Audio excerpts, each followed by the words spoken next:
ನನ್ನ ಭವಿಷ್ಯ ಭಾರತದ ಪ್ರಚಂಡ ಪುಟಾಣಿಗಳೇ, ನಾನು ನಿಮ್ಮ ಬಾಲಾಜಿ ಕೃಷ್ಣನ್, ಅರ್ಥಶಾಸ್ತ್ರ ಉಪನ್ಯಾಸಕ.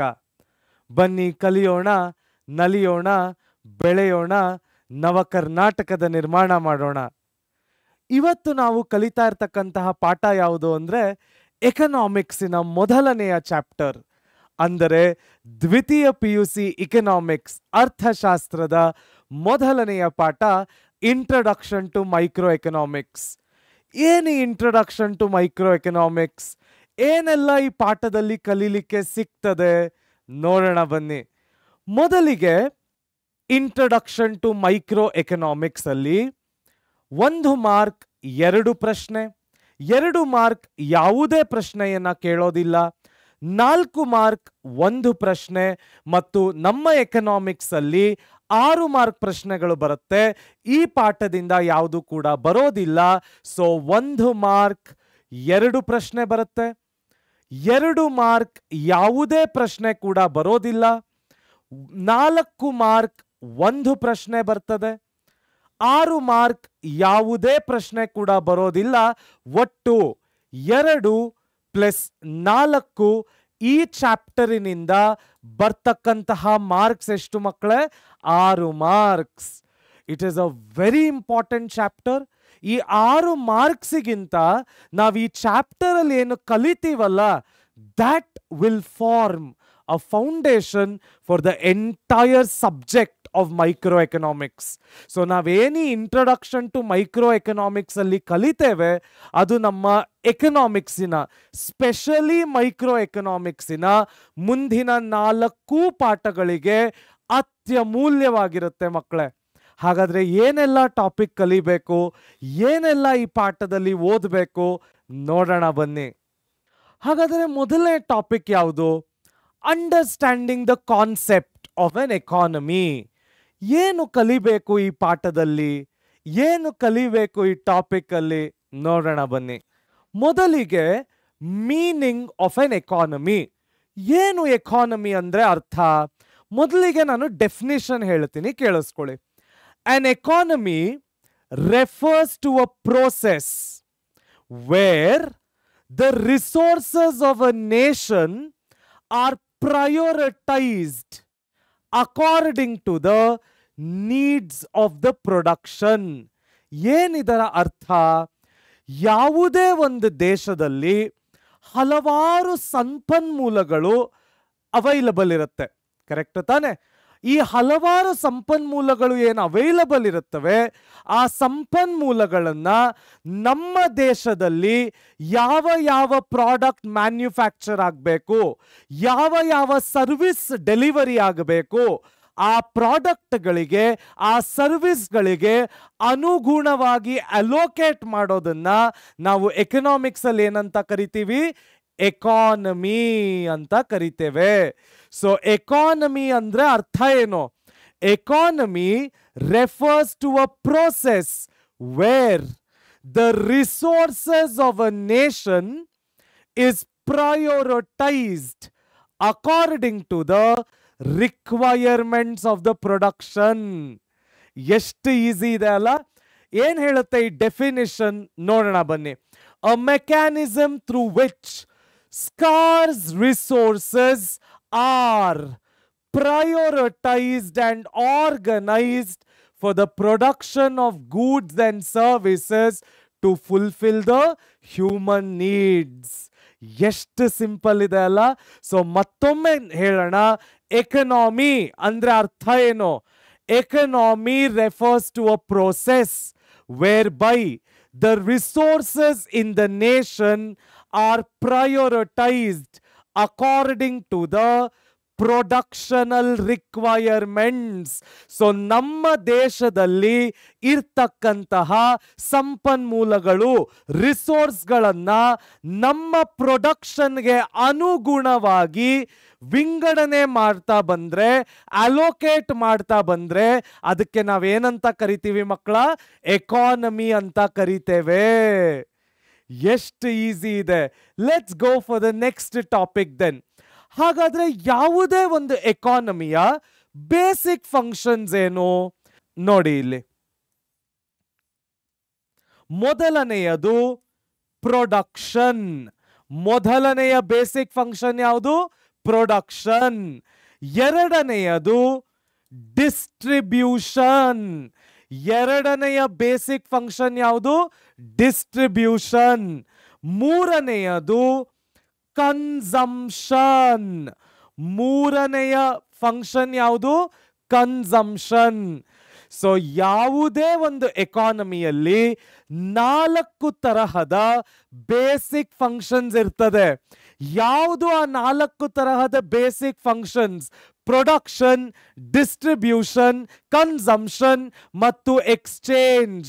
ಪ್ರೊಡಕ್ಷನ್ ನಿರ್ಮಾಣ ಮಾಡ್ತಕ್ಕಂಥದ್ದು, ಡಿಸ್ಟ್ರಿಬ್ಯೂಷನ್ ಹಂಚಿಕೆ ಮಾಡ್ತಕ್ಕಂಥದ್ದು, ಕನ್ಸಂಪ್ಷನ್ ನಾವೇನು ಮ್ಯಾನ್ಯುಫ್ಯಾಕ್ಚರ್ ಮಾಡಿದ್ದೀವಿ, ನಾವು ಏನು ಹಂಚಿಕೆ ಮಾಡಿದ್ದೇವೆ ಅದನ್ನ ಜನರು ಖರೀದಿ ಮಾಡೋದನ್ನ ನಾವು ಎಕನಾಮಿಕ್ಸ್ ಅಲ್ಲಿ ಏನಂತೇವೆ? ಕನ್ಸಂಪ್ಷನ್ ಅಂತೇವೆ. ಅದಾದ ನಂತರ exchange. So exchanging the goods and services at a value is called as what? Another basic function of economy. So first inda innomme recap madana. Meaning of economy. Enu economy andre artha? An economy refers to a process where the resources in a nation is prioritized according to our production needs. ಯಾವುದೇ ಒಂದು ದೇಶದಲ್ಲಿ ಸಂಪನ್ಮೂಲಗಳನ್ನ ನಮ್ಮ ದೇಶದ ನಿರ್ಮಾಣದ ವ್ಯವಸ್ಥೆಗೆ ಅನುಗುಣವಾಗಿ ಕೊಟ್ಟರೆ ಅದನ್ನ ನಾವು ಎಕನಾಮಿಕ್ಸ್ ಅಲ್ಲಿ ಏನಂತೀವಿ ಮಕ್ಕಳ? ಎಕಾನಮಿ ಅಂತೀವಿ. ಸೊ ಈ ಎಕಾನಮಿಯಲ್ಲಿ 4 ಬೇಸಿಕ್ ಫಂಕ್ಷನ್ಸ್ ಇವೆ. ಏನು ಆ 4 basic functions? Production, distribution, consumption, exchange. ಎಷ್ಟು ಈಸಿ ಇದೆ ಅಲ್ಲ? Will enjoy economics. ಎಲ್ಲರೂ ಎಕನಾಮಿಕ್ಸ್ ಅಲ್ಲಿ 100 ತೆಗಿಬೇಕು. ಅಂಡ್ ಬಿಲೀವ್ ಮೀ, ಇದು ಬಹಳ ಸುಲಭವಾಗಿರುವಂತ ಸಬ್ಜೆಕ್ಟು. ಥರ್ಡ್ ಟಾಪಿಕ್ ಏನು? Important units. ಯಾರೆಲ್ಲ ಇಂಪಾರ್ಟೆಂಟ್ ಆಗ್ತಾರೆ ಒಂದು ಎಕಾನಮಿಯಲ್ಲಿ ತಿಳ್ಕೊಳ್ಳೋಣ ಬನ್ನಿ. ಮೊದಲನೆಯದಾಗಿ ಹೌಸ್ ಹೋಲ್ಡ್ಸ್. ಸೊ ಒಂದು ಎಕಾನಮಿಯಲ್ಲಿ ಬಹಳ ಮುಖ್ಯ ಪಾತ್ರವನ್ನ ವಹಿಸುವಂತಹ ಮೊದಲನೇ ಯೂನಿಟ್ ಯಾವುದು? House holds. ಅದಾದ ನಂತರ ಎರಡನೆಯದು ಫರ್ಮ್ಸ್ ಅಥವಾ ಆರ್ಗನೈಸೇಷನ್ಸ್. ಮೂರನೆಯದು ಗವರ್ಮೆಂಟ್. ನಾವು ಎಕನಾಮಿಕ್ಸ್ ಅಲ್ಲಿ ಗವರ್ಮೆಂಟ್ ಅನ್ನ ಸ್ಟೇಟ್ ಅಂತ ಕರಿತೇವೆ. ಸೊ ಇವಾಗಿನಿಂದ ನಾನು ಸ್ಟೇಟ್ ಅನ್ನೋ ಪದವನ್ನ ಎಲ್ಲೆಲ್ಲಿ ಬಳಸಿದ್ದೇನೋ ಅಲ್ಲೆಲ್ಲ ನಾನು ಏನ್ ಹೇಳಲಿಕ್ಕೆ ಪ್ರಯತ್ನ ಮಾಡ್ತಾ ಇದ್ದೀನಿ? ಗವರ್ಮೆಂಟ್. ಸೊ ಇನ್ನು ಮುಂದೆ ನಾನು ಸ್ಟೇಟ್ ಅನ್ನೋ ಪದವನ್ನ ಬಳಸಿದ್ರೆ ನಾನು ಏನ್ ಹೇಳಲಿಕ್ಕೆ, ಏನ್ ಕಮ್ಯುನಿಕೇಟ್ ಮಾಡ್ಲಿಕ್ಕೆ ಪ್ರಯತ್ನ ಮಾಡ್ತಾ ಇದ್ದೀನಿ? ಗವರ್ಮೆಂಟ್ ಅನ್ನ ಕಮ್ಯುನಿಕೇಟ್ ಮಾಡ್ಲಿಕ್ಕೆ ಪ್ರಯತ್ನ ಮಾಡ್ತಾ ಇದ್ದೇನೆ. ಮತ್ತು ನಾಲ್ಕನೆಯದು ಎಕ್ಸ್ಟರ್ನಲ್ ಸೆಕ್ಟಾರ್. ಏನು ಇದು ನೋಡೋಣ. ಮೊದಲನೆಯದಾಗಿ ಹೌಸ್ ಹೋಲ್ಡ್ಸ್. ನನ್ನ ನಿಮ್ಮ ತರಹದ ಎಲ್ಲ ಜನರು ಏನಾಗ್ತಾರೆ? ಹೌಸ್ ಹೋಲ್ಡ್ಸ್ ಆಗ್ತಾರೆ. ಇವರು ಲ್ಯಾಂಡ್ ನ ಸಪ್ಲೈ ಮಾಡ್ತಾರೆ, ಲೇಬರ್ ಅನ್ನ ಸಪ್ಲೈ ಮಾಡ್ತಾರೆ, ಕ್ಯಾಪಿಟಲ್ ಅನ್ನು ಸಪ್ಲೈ ಮಾಡ್ತಾರೆ. ಸೊ ಈ ತರಹ ಲ್ಯಾಂಡ್, ಲೇಬರ್, ಕ್ಯಾಪಿಟಲ್ ಇವನ್ನೆಲ್ಲ ಸಪ್ಲೈ ಮಾಡುವಂತಹವರನ್ನ ನಾವು ಎಕನಾಮಿಕ್ಸ್ ಅಲ್ಲಿ ಏನಂತೀವಿ? ಹೌಸ್ ಹೋಲ್ಡ್ಸ್ ಅಂತೀವಿ. ಎರಡನೆಯದು ಫರ್ಮ್ಸ್ ಅಥವಾ ಆರ್ಗನೈಸೇಷನ್. ಹೌಸ್ ಹೋಲ್ಡ್ಸಿಗೆ ಲ್ಯಾಂಡ್ಗೆ ರೆಂಟ್ ಕೊಡ್ತಾರೆ, ಲೇಬರಿಗೆ ಸಂಬಳ ಅಂದ್ರೆ ವೇಜಸ್ ಕೊಡ್ತಾರೆ, ಕ್ಯಾಪಿಟಲ್ಗೆ ಇಂಟ್ರೆಸ್ಟ್ ಕೊಡ್ತಾರೆ, ಬಡ್ಡಿ ಕೊಡ್ತಾರೆ, ಮತ್ತು ಆರ್ಗನೈಸೇಷನ್ ನಡೆಸ್ತಾ ಪ್ರಾಫಿಟ್ ಅನ್ನ ಪಡೆದುಕೊಳ್ತಾರೆ. ಅವರನ್ನ ನಾವೇನಂತ ಕರಿತೀವಿ? ಫರ್ಮ್ಸ್, ಆರ್ಗನೈಸೇಷನ್ಸ್ ಅಂತ ಕರಿತೇವೆ. ಗವರ್ಮೆಂಟ್ ಅಂದ್ರೆ ಯಾರು? ಈ ಫರ್ಮ್ಸ್ ಅನ್ನ ಮತ್ತು ಸಿಟಿಸನ್ಸ್ ಅನ್ನ ಕಂಟ್ರೋಲ್ ಮಾಡಿ ರೆಗ್ಯುಲೇಟ್ ಮಾಡ್ತಕ್ಕಂತಹವ್ರನ್ನ ನಾವೇನಂತ ಕರಿತೇವೆ? ಸರ್ಕಾರ, ಗವರ್ಮೆಂಟ್ ಅಂತ ಕರಿತೇವೆ. ಸೊ ಯಾವುದು ಸರ್ಕಾರ? ಯಾರ್ಯಾರು ಈ ಫರ್ಮ್ಸ್ ಅನ್ನ, ಹೌಸ್ ಹೋಲ್ಡ್ಸ್ ಅನ್ನ ರೆಗ್ಯುಲೇಟ್ ಮಾಡ್ತಾರೆ ಅವ್ರನ್ನೆಲ್ಲ ನಾವೇನಂತ ಕರಿತೇವೆ? ಗವರ್ಮೆಂಟ್, ಸ್ಟೇಟ್ ಅಂತ ಕರಿತೇವೆ. ಎಕ್ಸ್ಟರ್ನಲ್ ಸೆಕ್ಟಾರ್ ಅಂದ್ರೆ ಯಾರು? ಯಾವುದು ಫಾರಿನ್ ಟ್ರೇಡ್ ನಡೆಯುತ್ತೆ, ಆ ಫಾರಿನ್ ಟ್ರೇಡ್ಗಳನ್ನ ನಡೆಸೋದಕ್ಕೆ ನಾವೇನಂತೀವಿ? ಎಕ್ಸ್ಟರ್ನಲ್ ಸೆಕ್ಟಾರ್ ಅಂತ ಕರಿತೇವೆ. ಸೊ ಯಾವುದೇ ಒಂದು ಎಕನಾಮಿಕ್ಸ್ ಅಲ್ಲಿ 4 ಇಂಪಾರ್ಟೆಂಟ್ ಯೂನಿಟ್ಸ್ ಬರ್ತದೆ.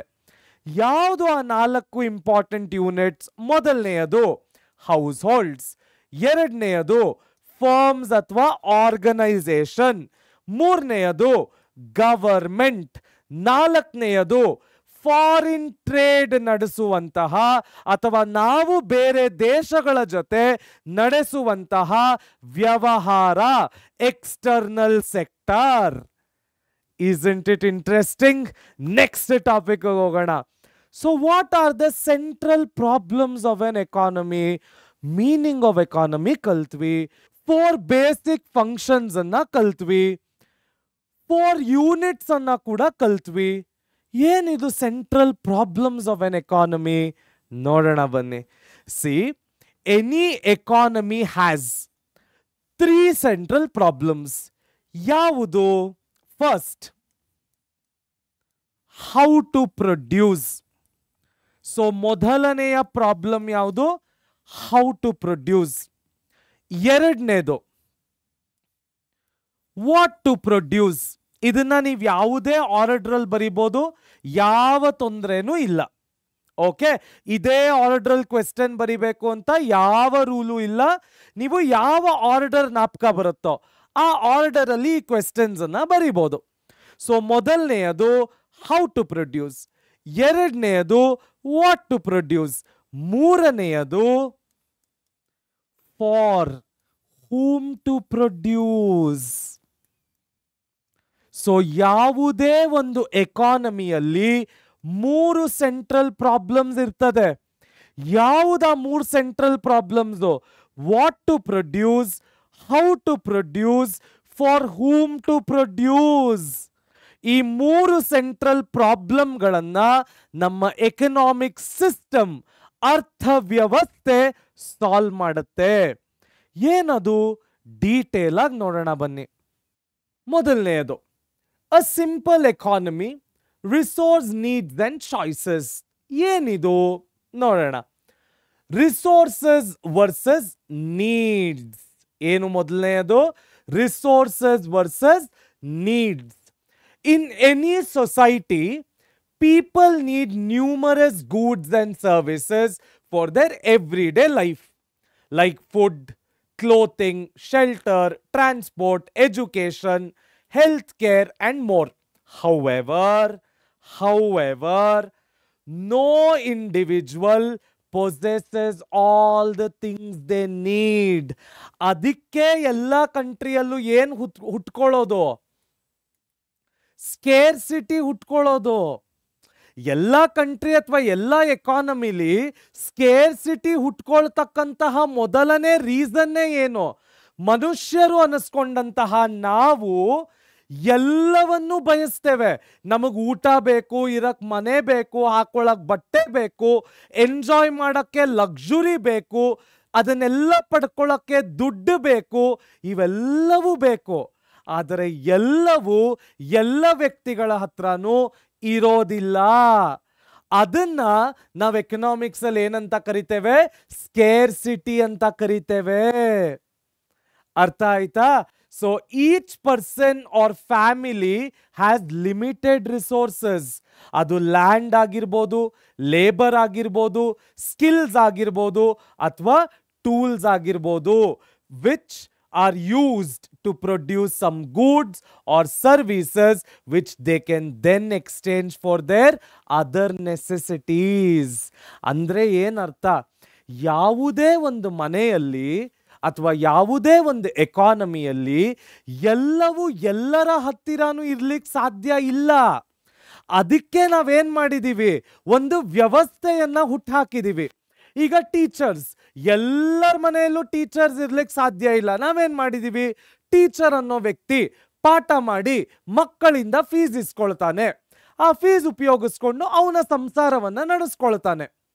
It is his way of running an economy. A weaver ಏನ್ ಮಾಡ್ತಾನೆ, ನೇಯುವಂತಹ ಕೆಲಸವನ್ನ ಮಾಡ್ತಾನೆ. ನೇಯ್ಗೆ ಮಾಡಿ ಅದರಿಂದ ಅವನು ಯಾವ ಬಟ್ಟೆಗಳನ್ನ ಮಾರ್ತಾನೆ, ಅದರಿಂದ ಬರ್ತಕ್ಕಂತಹ ದುಡ್ಡನ್ನು ಉಪಯೋಗಿಸ್ಕೊಂಡು ಅವನೇನ್ ಮಾಡ್ತಾನೆ, ತನ್ನ ಜೀವನವನ್ನ ಮಾಡ್ತಾನೆ. ಕರೆಕ್ಟಾ? ಇದೇ ರೀತಿ ನಮ್ಮ ಎಕನಾಮಿಯಲ್ಲಿ ಹಲವಾರು ರೀತಿಯ ಪ್ರೊಫೆಷನ್ಗಳಿವೆ. ಆ ಪ್ರೊಫೆಷನ್ಗಳನ್ನ, ಆ ಸರ್ವಿಸ್ಗಳನ್ನ ಮಾಡ್ತಾ ವ್ಯಕ್ತಿಗಳೇನ್ ಮಾಡ್ತಾರೆ, ಅವರ ಜೀವನವನ್ನ ನಡೆಸ್ಕೊಳ್ತಾ ಹೋಗ್ತಾರೆ. ಇದೇ ರಿಸೋರ್ಸಸ್ ವರ್ಸಸ್ ನೀಡ್ಸ್ ನಡುವೆ ಇರ್ತಕ್ಕಂತಹ ಕಾನ್ಫ್ಲಿಕ್ಟ್ ಮಕ್ಕಳ. ಸೊ ಯಾವುದೇ ಒಂದು ಸಿಂಪಲ್ ಎಕಾನಮಿಯಲ್ಲಿ ಎಲ್ಲವೂ ಎಲ್ಲರ ಹತ್ರ ಇರ್ಲಿಕ್ಕೆ ಸಾಧ್ಯ ಇಲ್ಲ. ಎಲ್ಲರೂ ಎಲ್ಲದರಲ್ಲೂ ಎಕ್ಸ್ಪರ್ಟ್ ಆಗಿರಕ್ಕೆ ಸಾಧ್ಯವೇ ಇಲ್ಲ. ಕೆಲವರು they are very good at something, ಮತ್ತಷ್ಟು ಕೆಲವರು they are very good at something else.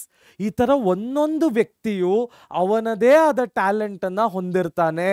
ಆ ಟ್ಯಾಲೆಂಟ್ ಅನ್ನ ಉಪಯೋಗಿಸ್ಕೊಂಡು ಅವನೇನ್ ದುಡ್ಡು ಸಂಪಾದನೆ ಮಾಡಿ ತನ್ನ ನೀಡ್ಸ್ ಅನ್ನ ಫುಲ್ಫಿಲ್ ಮಾಡ್ಕೊಳ್ತಾನೆ. ಅದಕ್ಕೆ ನಾವು ಎಕನಾಮಿಕ್ಸ್ ಅಲ್ಲಿ ಏನಂತ ಕರಿತೇವೆ, ರಿಸೋರ್ಸಸ್ ವರ್ಸಸ್ ನೀಡ್ಸ್ ಅಂತ ಕರಿತೇವೆ. ಸೊ ಏನು ಎಲ್ಲರ ಹತ್ರ ಎಲ್ಲವೂ ಇರೋದಿಲ್ಲ ಅನ್ನೋ ಕಾನ್ಸೆಪ್ಟ್ ಇದೆ, ಅದನ್ನೇ ನಾವು ಎಕನಾಮಿಕ್ಸ್ ಅಲ್ಲಿ ಏನಂತೀವಿ, ಸ್ಕೇರ್ಸಿಟಿ ಅಂತೀವಿ. ವೆರಿ ಇಂಟ್ರೆಸ್ಟಿಂಗ್ ಅಲ್ಲ? See, the problem of scarcity. ಏನು problem of scarcity? Every individual faces scarcity of resources compared to their needs. A family farm can only produce limited corn based on available resources. This scarcity forces everyone to make choice between goods and services. ನಾನು ಇಷ್ಟೊತ್ತು ಕೊಟ್ಟಂತಹ ಎಕ್ಸಾಂಪಲ್ಗಳನ್ನೇ ನಾನಿಲ್ಲಿ ಏನು ಮಾಡಿದ್ದೀನಿ, ಒಂದು sentence ಮಾಡಿದ್ದೀನಿ. So any doubt in this? Isn't it very interesting? ಹಾಗಾದ್ರೆ ಮುಂದಿನ ಟಾಪಿಕ್ಗೆ ಹೋಗೋಣ. ಮುಂದಿನ topic very interesting, central problems of an economy. ಇವಾಗಲೇ ನಾವು central problems of an economy ಬಗ್ಗೆ ನೋಡಿದ್ವಿ. ಏನು ಆ ಮೂರು central problems? How to produce ಮೊದಲನೆಯದು. ನೆಕ್ಸ್ಟ್ ವಾಟ್ ಟು ಪ್ರೊಡ್ಯೂಸ್ ಎರಡನೆಯದು. ಫಾರ್ whom to produce ಮೂರನೆಯದು. So what are the three central problems of an economy? What to produce, how to produce, for whom to produce. ಈ ಪ್ರತಿಯೊಂದು ಪ್ರಶ್ನೆಯನ್ನು ನಿಧಾನಕ್ಕೆ ಕಲಿಯೋಣ ಬನ್ನಿ. ಮೊದಲನೆಯದು ವಾಟ್ ಟು ಪ್ರೊಡ್ಯೂಸ್. ಯಾವಾಗಲೂ ತಿಳ್ಕೊಳ್ಳಿ, ಯಾವುದೇ ಒಂದು ಅರ್ಥವ್ಯವಸ್ಥೆಯಲ್ಲಿ, ಯಾವುದೇ ಒಂದು ಎಕಾನಮಿಯಲ್ಲಿ ನಮಗೆ ಹಲವಾರು ಆಪ್ಷನ್ಸ್ ಆಫ್ ಗೂಡ್ಸ್ ಇರುತ್ತೆ.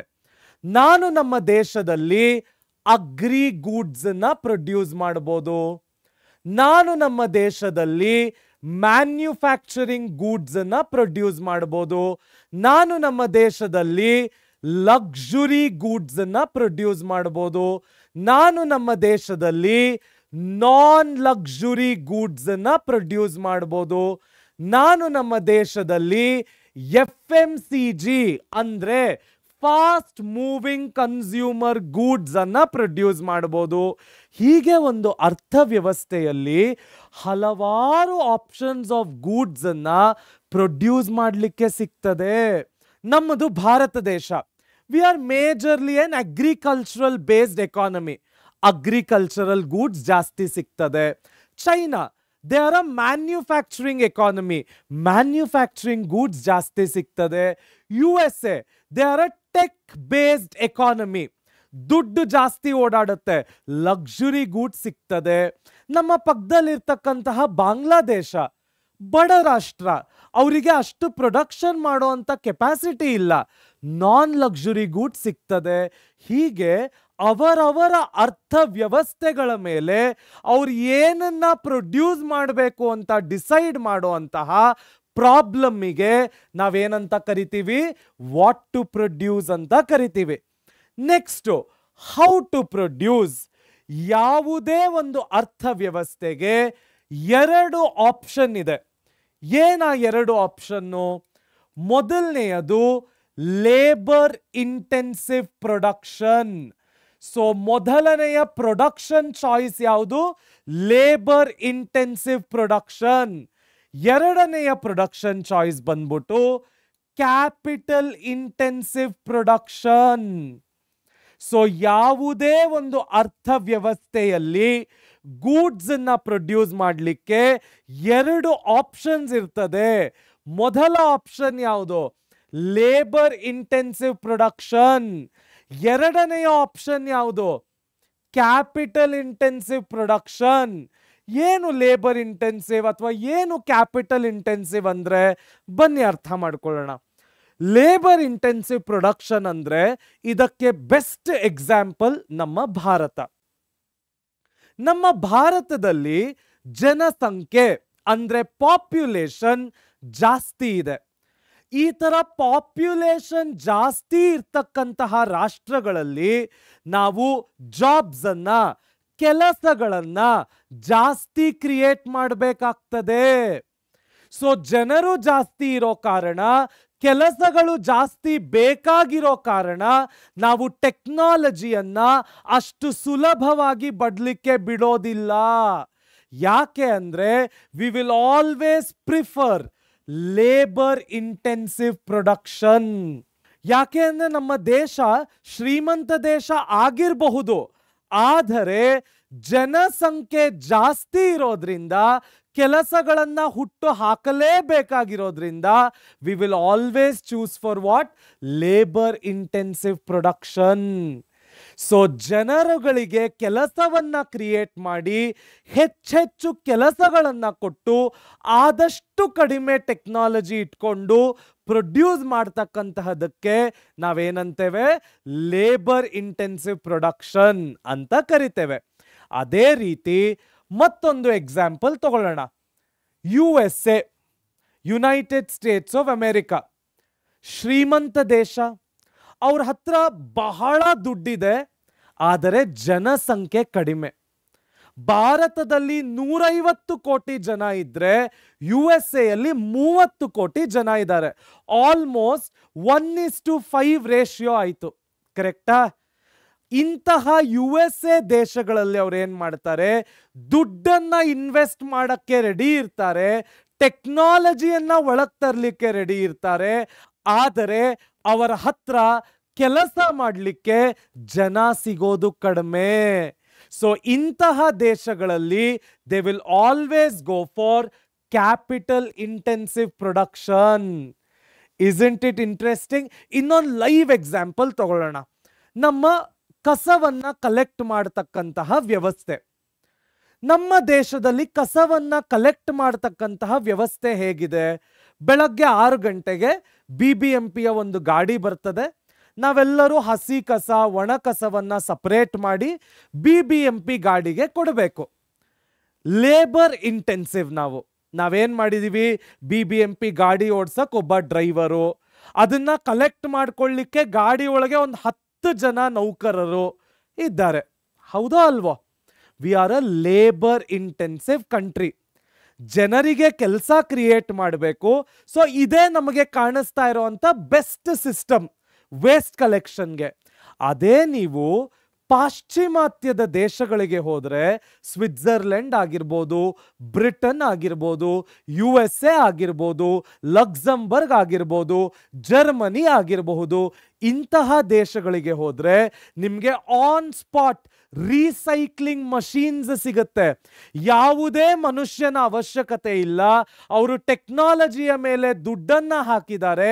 ಯಾವುದೇ ವ್ಯಕ್ತಿಗಳಿಲ್ದಂಗೆ ವೇಸ್ಟ್ ಕಲೆಕ್ಷನ್ ನಡೆಯುತ್ತೆ, ರೀಸೈಕಲ್ಲು ನಡೆಯುತ್ತೆ.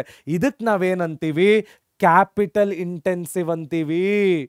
ಸೊ ಜನರಿಗೆ ಕೆಲಸವನ್ನ ಕ್ರಿಯೇಟ್ ಮಾಡಿ ಪ್ರೊಡ್ಯೂಸ್ ಮಾಡ್ತಕ್ಕಂತಹ ಅರ್ಥವ್ಯವಸ್ಥೆ ಲೇಬರ್ ಇಂಟೆನ್ಸಿವ್ ಆಗಿದ್ರೆ, ದುಡ್ಡನ್ನ ಇನ್ವೆಸ್ಟ್ ಮಾಡಿ ಟೆಕ್ನಾಲಜಿಯನ್ನ ಒಳಗೆ ತಂದು ಪ್ರೊಡಕ್ಷನ್ ಮಾಡ್ತಕ್ಕಂತಹ ಅರ್ಥವ್ಯವಸ್ಥೆಗೆ ನಾವೇನಂತೇವೆ, ಕ್ಯಾಪಿಟಲ್ ಇಂಟೆನ್ಸಿವ್ ಪ್ರೊಡಕ್ಷನ್ ಅಂತ ಕರಿತೇವೆ.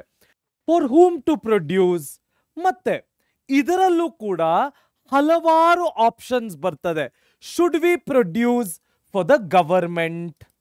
Should we produce for the private people? Should we produce for the industries? Should we produce for the house holds? ಮತ್ತೆ ಹೌಸ್ ಹೋಲ್ಡ್ಸ್ ಅಲ್ಲಿ should we produce for the poor? Should we produce for the middle class? Should we produce for the rich? ನೋಡಿ ಎಷ್ಟು options ಇವೆ. ಒಂದು ಅರ್ಥವ್ಯವಸ್ಥೆಯಲ್ಲಿ ಯಾರಿಗೆ produce ಮಾಡಬೇಕು ಅಂತ decide ಮಾಡೋದೇ ಒಂದು ಬಹಳ ದೊಡ್ಡ problem. Should we produce for the government? Should we produce for private industries? House hold ಮಾಡಿದ್ರೆ ಬಡವ್ರಿಗೆ ಮಾಡಬೇಕಾ, ಮಧ್ಯಮ ವರ್ಗದವ್ರು ಮಾಡಬೇಕಾ, ಶ್ರೀಮಂತರಿಗೆ ಮಾಡಬೇಕಾ, ಹೇಗೆ ಮಾಡಬೇಕು ಅನ್ನೋದೇ ಒಂದು ಪ್ರಶ್ನೆ. So for whom to produce ಅಂದ್ರೆ ನಾವು ಸರ್ಕಾರಕ್ಕೆ ಪ್ರೊಡ್ಯೂಸ್ ಮಾಡ್ತಕ್ಕಂತಹ ಗೂಡ್ಸ್ ಅನ್ನ ಪ್ರೊಡ್ಯೂಸ್ ಮಾಡಬೇಕಾ, ಪ್ರೈವೇಟ್ ಕಂಪನಿಗಳಿಗೆ ಮಾರತಕ್ಕಂತಹ ಗೂಡ್ಸ್ ಅನ್ನ ಪ್ರೊಡ್ಯೂಸ್ ಮಾಡಬೇಕಾ, ಇಂಡಸ್ಟ್ರಿಗಳಿಗೆ ಬೇಕಾದಂತಹ ಗೂಡ್ಸ್ ಅನ್ನ ಪ್ರೊಡ್ಯೂಸ್ ಮಾಡಬೇಕಾ, ಅಥವಾ ನಮ್ಮ ದೇಶದಲ್ಲಿ ಇರ್ತಕ್ಕಂತಹ ಬಡವರ್ಗ, ಮಧ್ಯಮ ವರ್ಗ, ಶ್ರೀಮಂತ ವರ್ಗದ ಜನರಿಗೆ ಗೂಡ್ಸ್ ಅನ್ನ ಪ್ರೊಡ್ಯೂಸ್ ಮಾಡಬೇಕಾ ಅಂತ ನಾವು ಡಿಸೈಡ್ ಮಾಡಬೇಕಾಗ್ತದೆ. ಸೊ ಯಾವುದೇ ಒಂದು ಅರ್ಥವ್ಯವಸ್ಥೆಯಲ್ಲಿ, ಯಾವುದೇ ಒಂದು ಎಕಾನಮಿಯಲ್ಲಿ 3 ಸೆಂಟ್ರಲ್ ಪ್ರಾಬ್ಲಮ್ಸ್ ಇರ್ತದೆ. ಯಾವುದು ಆ 3 central problems? What to produce, how to produce, for whom to produce. What to produce ಅಂದ್ರೆ ಅಗ್ರಿಕಲ್ಚರ, ಮ್ಯಾನ್ಯುಫ್ಯಾಕ್ಚರಿಂಗ, ಇಂಡಸ್ಟ್ರಿಯಲ್ಲ, FMCGನ, ಲಕ್ಸುರಿ ಗೂಡ್ಸ, ನಾನ್ ಲಕ್ಸುರಿ ಗೂಡ್ಸ ಡಿಸೈಡ್ ಮಾಡಬೇಕು. ಹೌ ಟು ಪ್ರೊಡ್ಯೂಸ್ ಅಂದ್ರೆ ಜನರನ್ನ ಇಟ್ಟು ಲೇಬರ್ ಇಂಟೆನ್ಸಿವ್ ಪ್ರೊಡಕ್ಷನ್ ಅಥವಾ ದುಡ್ಡು ಹಾಕಿ ಟೆಕ್ನಾಲಜಿ ತಂದು ಕ್ಯಾಪಿಟಲ್ ಇಂಟೆನ್ಸಿವ್ ಪ್ರೊಡಕ್ಷನ್ ಅಂತ ಡಿಸೈಡ್ ಮಾಡಬೇಕು. ಫಾರ್ ಹೂಮ್ ಟು ಪ್ರೊಡ್ಯೂಸ್ ನಾವು ಸರ್ಕಾರಕ್ಕೆ ಮಾಡಬೇಕಾ, ಖಾಸಗಿ ವ್ಯಕ್ತಿಗಳಿಗೆ ಮಾಡಬೇಕಾ, ಇಂಡಸ್ಟ್ರೀಸ್ಗೆ ಮಾಡಬೇಕಾ, ಜನರು, ಮಧ್ಯಮ ವರ್ಗ, ಬಡವರ್ಗ, ಶ್ರೀಮಂತ ವರ್ಗ, ಹೀಗೆ ಹಲವಾರು ವರ್ಗದ ಜನರಿಗೆ ಪ್ರೊಡ್ಯೂಸ್ ಮಾಡಬೇಕಾ ಅಂತ ಡಿಸೈಡ್ ಮಾಡಬೇಕಾಗ್ತದೆ. Isn't this topic very interesting? ಬನ್ನಿ ಮುಂದಿನ ಟಾಪಿಕ್ ಹೋಗೋಣ. ಹಾಗಾದ್ರೆ ಮುಂದಿನ ಟಾಪಿಕ್ ಯಾವುದು? Organisation of economic activities. ಏನು ಈ ಆರ್ಗನೈಸೇಷನ್ ಆಫ್ ಎಕನಾಮಿಕ್ ಆಕ್ಟಿವಿಟೀಸ್ ಅಂದ್ರೆ ಅರ್ಥ ನೋಡೋಣ ಬನ್ನಿ. ನೋಡಿ, ನಮ್ಮ ದೇಶದಲ್ಲಿ ಅಥವಾ ಯಾವುದೇ ಅರ್ಥವ್ಯವಸ್ಥೆಯಲ್ಲಿ there are 3 central problems. ಕರೆಕ್ಟಾ? there are 3 central problems of an economy. ಈ 3 ಸೆಂಟ್ರಲ್ ಪ್ರಾಬ್ಲಮ್ಸ್ ಅನ್ನ ಸಾಲ್ವ್ ಮಾಡಲಿಕ್ಕೆ ಇರ್ತಕ್ಕಂತಹ ಸೊಲ್ಯೂಷನ್ ಯಾವುದು? ಇದನ್ನ ನಾವೇನಂತ ಕರಿತೀವಿ? ಎಕನಾಮಿಕ್ ಸಿಸ್ಟಮ್ಸ್ ಅಂತ ಕರಿತೇವೆ. ಏನಂತ ಕರಿತೇವೆ? Economic systems. ಇಂತಹ ಎಕನಾಮಿಕ್ ಸಿಸ್ಟಮ್ಸ್ ಅನ್ನ ಹೇಗೆ ಒಂದು ವ್ಯವಸ್ಥೆ ಮಾಡೋದು, ಆ ವ್ಯವಸ್ಥೆ ಒಳಗಡೆ ಹೇಗೆ ಆಪರೇಟ್ ಮಾಡೋದು ಅನ್ನೋದೇ ಆರ್ಗನೈಸೇಷನ್ ಆಫ್ ಎಕನಾಮಿಕ್ ಆಕ್ಟಿವಿಟೀಸ್. ಇದರಲ್ಲಿ ಮೊದಲನೆಯ ಟಾಪಿಕ್ ಸೆಂಟ್ರಲಿ ಪ್ಲಾನ್ಡ್ ಎಕಾನಮಿ. ಏನು ಸೆಂಟ್ರಲಿ ಪ್ಲಾನ್ಡ್ ಎಕಾನಮಿ ಅಂದ್ರೆ ಅರ್ಥ? ಯಾವಾಗ್ಲೂ ತಿಳ್ಕೊಳ್ಳಿ, ಯಾವುದೇ ಒಂದು ಅರ್ಥವ್ಯವಸ್ಥೆಯಲ್ಲಿ ಖಾಸಗಿ ವ್ಯಕ್ತಿಗಳ ಬದಲು ಎಲ್ಲವನ್ನೂ ಸರ್ಕಾರವೇ ಮ್ಯಾನೇಜ್ ಮಾಡಿದ್ರೆ ನಾವು ಅದನ್ನೇನಂತ ಕರಿತೀವಿ? Centrally planned economy. ಆ ಸರ್ಕಾರ ಸೆಂಟ್ರಲ್ ಗವರ್ಮೆಂಟ್ ಕೂಡ ಆಗಿರಬಹುದು ಅಥವಾ ಸ್ಟೇಟ್ ಗವರ್ಮೆಂಟ್ ಕೂಡ ಆಗಿರಬಹುದು. ನಾವು ಅದನ್ನ ಫೆಡರಲ್ ಗವರ್ಮೆಂಟ್ ಅಂತ ಕೂಡ ಕರಿತೇವೆ. ಸೊ ಸೆಂಟ್ರಲಿ ಪ್ಲಾನ್ಡ್ ಎಕಾನಮಿ ಅಂದ್ರೆ ಏನರ್ಥ? ಯಾವುದೇ ಒಂದು ಅರ್ಥವ್ಯವಸ್ಥೆಯಲ್ಲಿ ಖಾಸಗಿ ವ್ಯಕ್ತಿಗಳ ಯಾವುದೇ ಇನ್ವಾಲ್ವ್ಮೆಂಟ್ ಇಲ್ಲದೆ ಸರ್ಕಾರವೇ ಎಲ್ಲ ನಿರ್ಧಾರಗಳನ್ನು ತಗೊಂಡು ಆ ಅರ್ಥವ್ಯವಸ್ಥೆಯನ್ನ ಮುನ್ನುಗ್ಗಿಸ್ಕೊಂಡು ಹೋದ್ರೆ ನಾವು ಅದಕ್ಕೇನಂತ ಕರಿತೇವೆ? Centrally planned economy. Here government is the sole decision maker. Pure centrally planned ಎಕಾನಮಿಗೆ ನಾನು ನಿಮ್ಗೊಂದು ಎಕ್ಸಾಂಪಲ್ ಕೊಡಬೇಕು ಅಂದ್ರೆ North Korea. Purely centrally planned economy ಇದು. ಇಲ್ಲಿ ಕಿಮ್ ಜಾಂಗ್ ಉನ್ ಅಂತ ಒಬ್ಬ ವ್ಯಕ್ತಿ ಇದ್ದಾನೆ. He is like a dictator to North Korea. ಆ ವ್ಯಕ್ತಿ ಆ ದೇಶವನ್ನ ಹೇಗೆ ಇಟ್ಕೊಂಡಿದ್ದಾನೆ ಅಂದ್ರೆ ಆ ದೇಶದಲ್ಲಿ ನಡೀತಕ್ಕಂತಹ ಎಲ್ಲಾ ಆಕ್ಟಿವಿಟೀಸ್ಗೂ ಒಬ್ಬನೇ ನಿರ್ಧಾರ ತಗೊಳ್ಳೋದು, ಅವನೇ Kim Jong Un. He is the government, he is central government, state government, federal government, local government, ನೀವೇನ್ ಕರೆಯಕ್ಕೆ ಇಷ್ಟಪಟ್ಟರು ಕರಿಬಹುದು. ಇಂತಹ ಅರ್ಥವ್ಯವಸ್ಥೆಗಳನ್ನ ನಾವೇನಂತ ಕರಿತೀವಿ? Centrally planned economy. North Korea ಅಷ್ಟೇ ಅಲ್ಲದೆ China is also a centrally planned economy. Cuba is also a centrally planned economy. Vietnam is a centrally planned economy. ಈ centrally planned ಎಕಾನಮಿಗೆ ಮತ್ತೊಂದು ಹೆಸರು ಇದೆ, ಅದಕ್ಕೆ ನಾವು ಸೋಷಿಯಲಿಸ್ಟ್ ಎಕಾನಮಿ ಅಂತ ಕೂಡ ಕರಿತೇವೆ. ಕಮ್ಯುನಿಸ್ಟ್ ಎಕಾನಮಿ ಅಂತ ಕೂಡ ಕೆಲವರು ಕರೀತಾರೆ. ಆ ಒಂದು ಹೆಸರು ಕೂಡ ಚಾಲ್ತಿಯಲ್ಲಿದೆ. ಸೊ ಸೆಂಟ್ರಲಿ ಪ್ಲಾನ್ಡ್ ಎಕಾನಮಿ ಅಂದ್ರೆ ಏನರ್ಥ?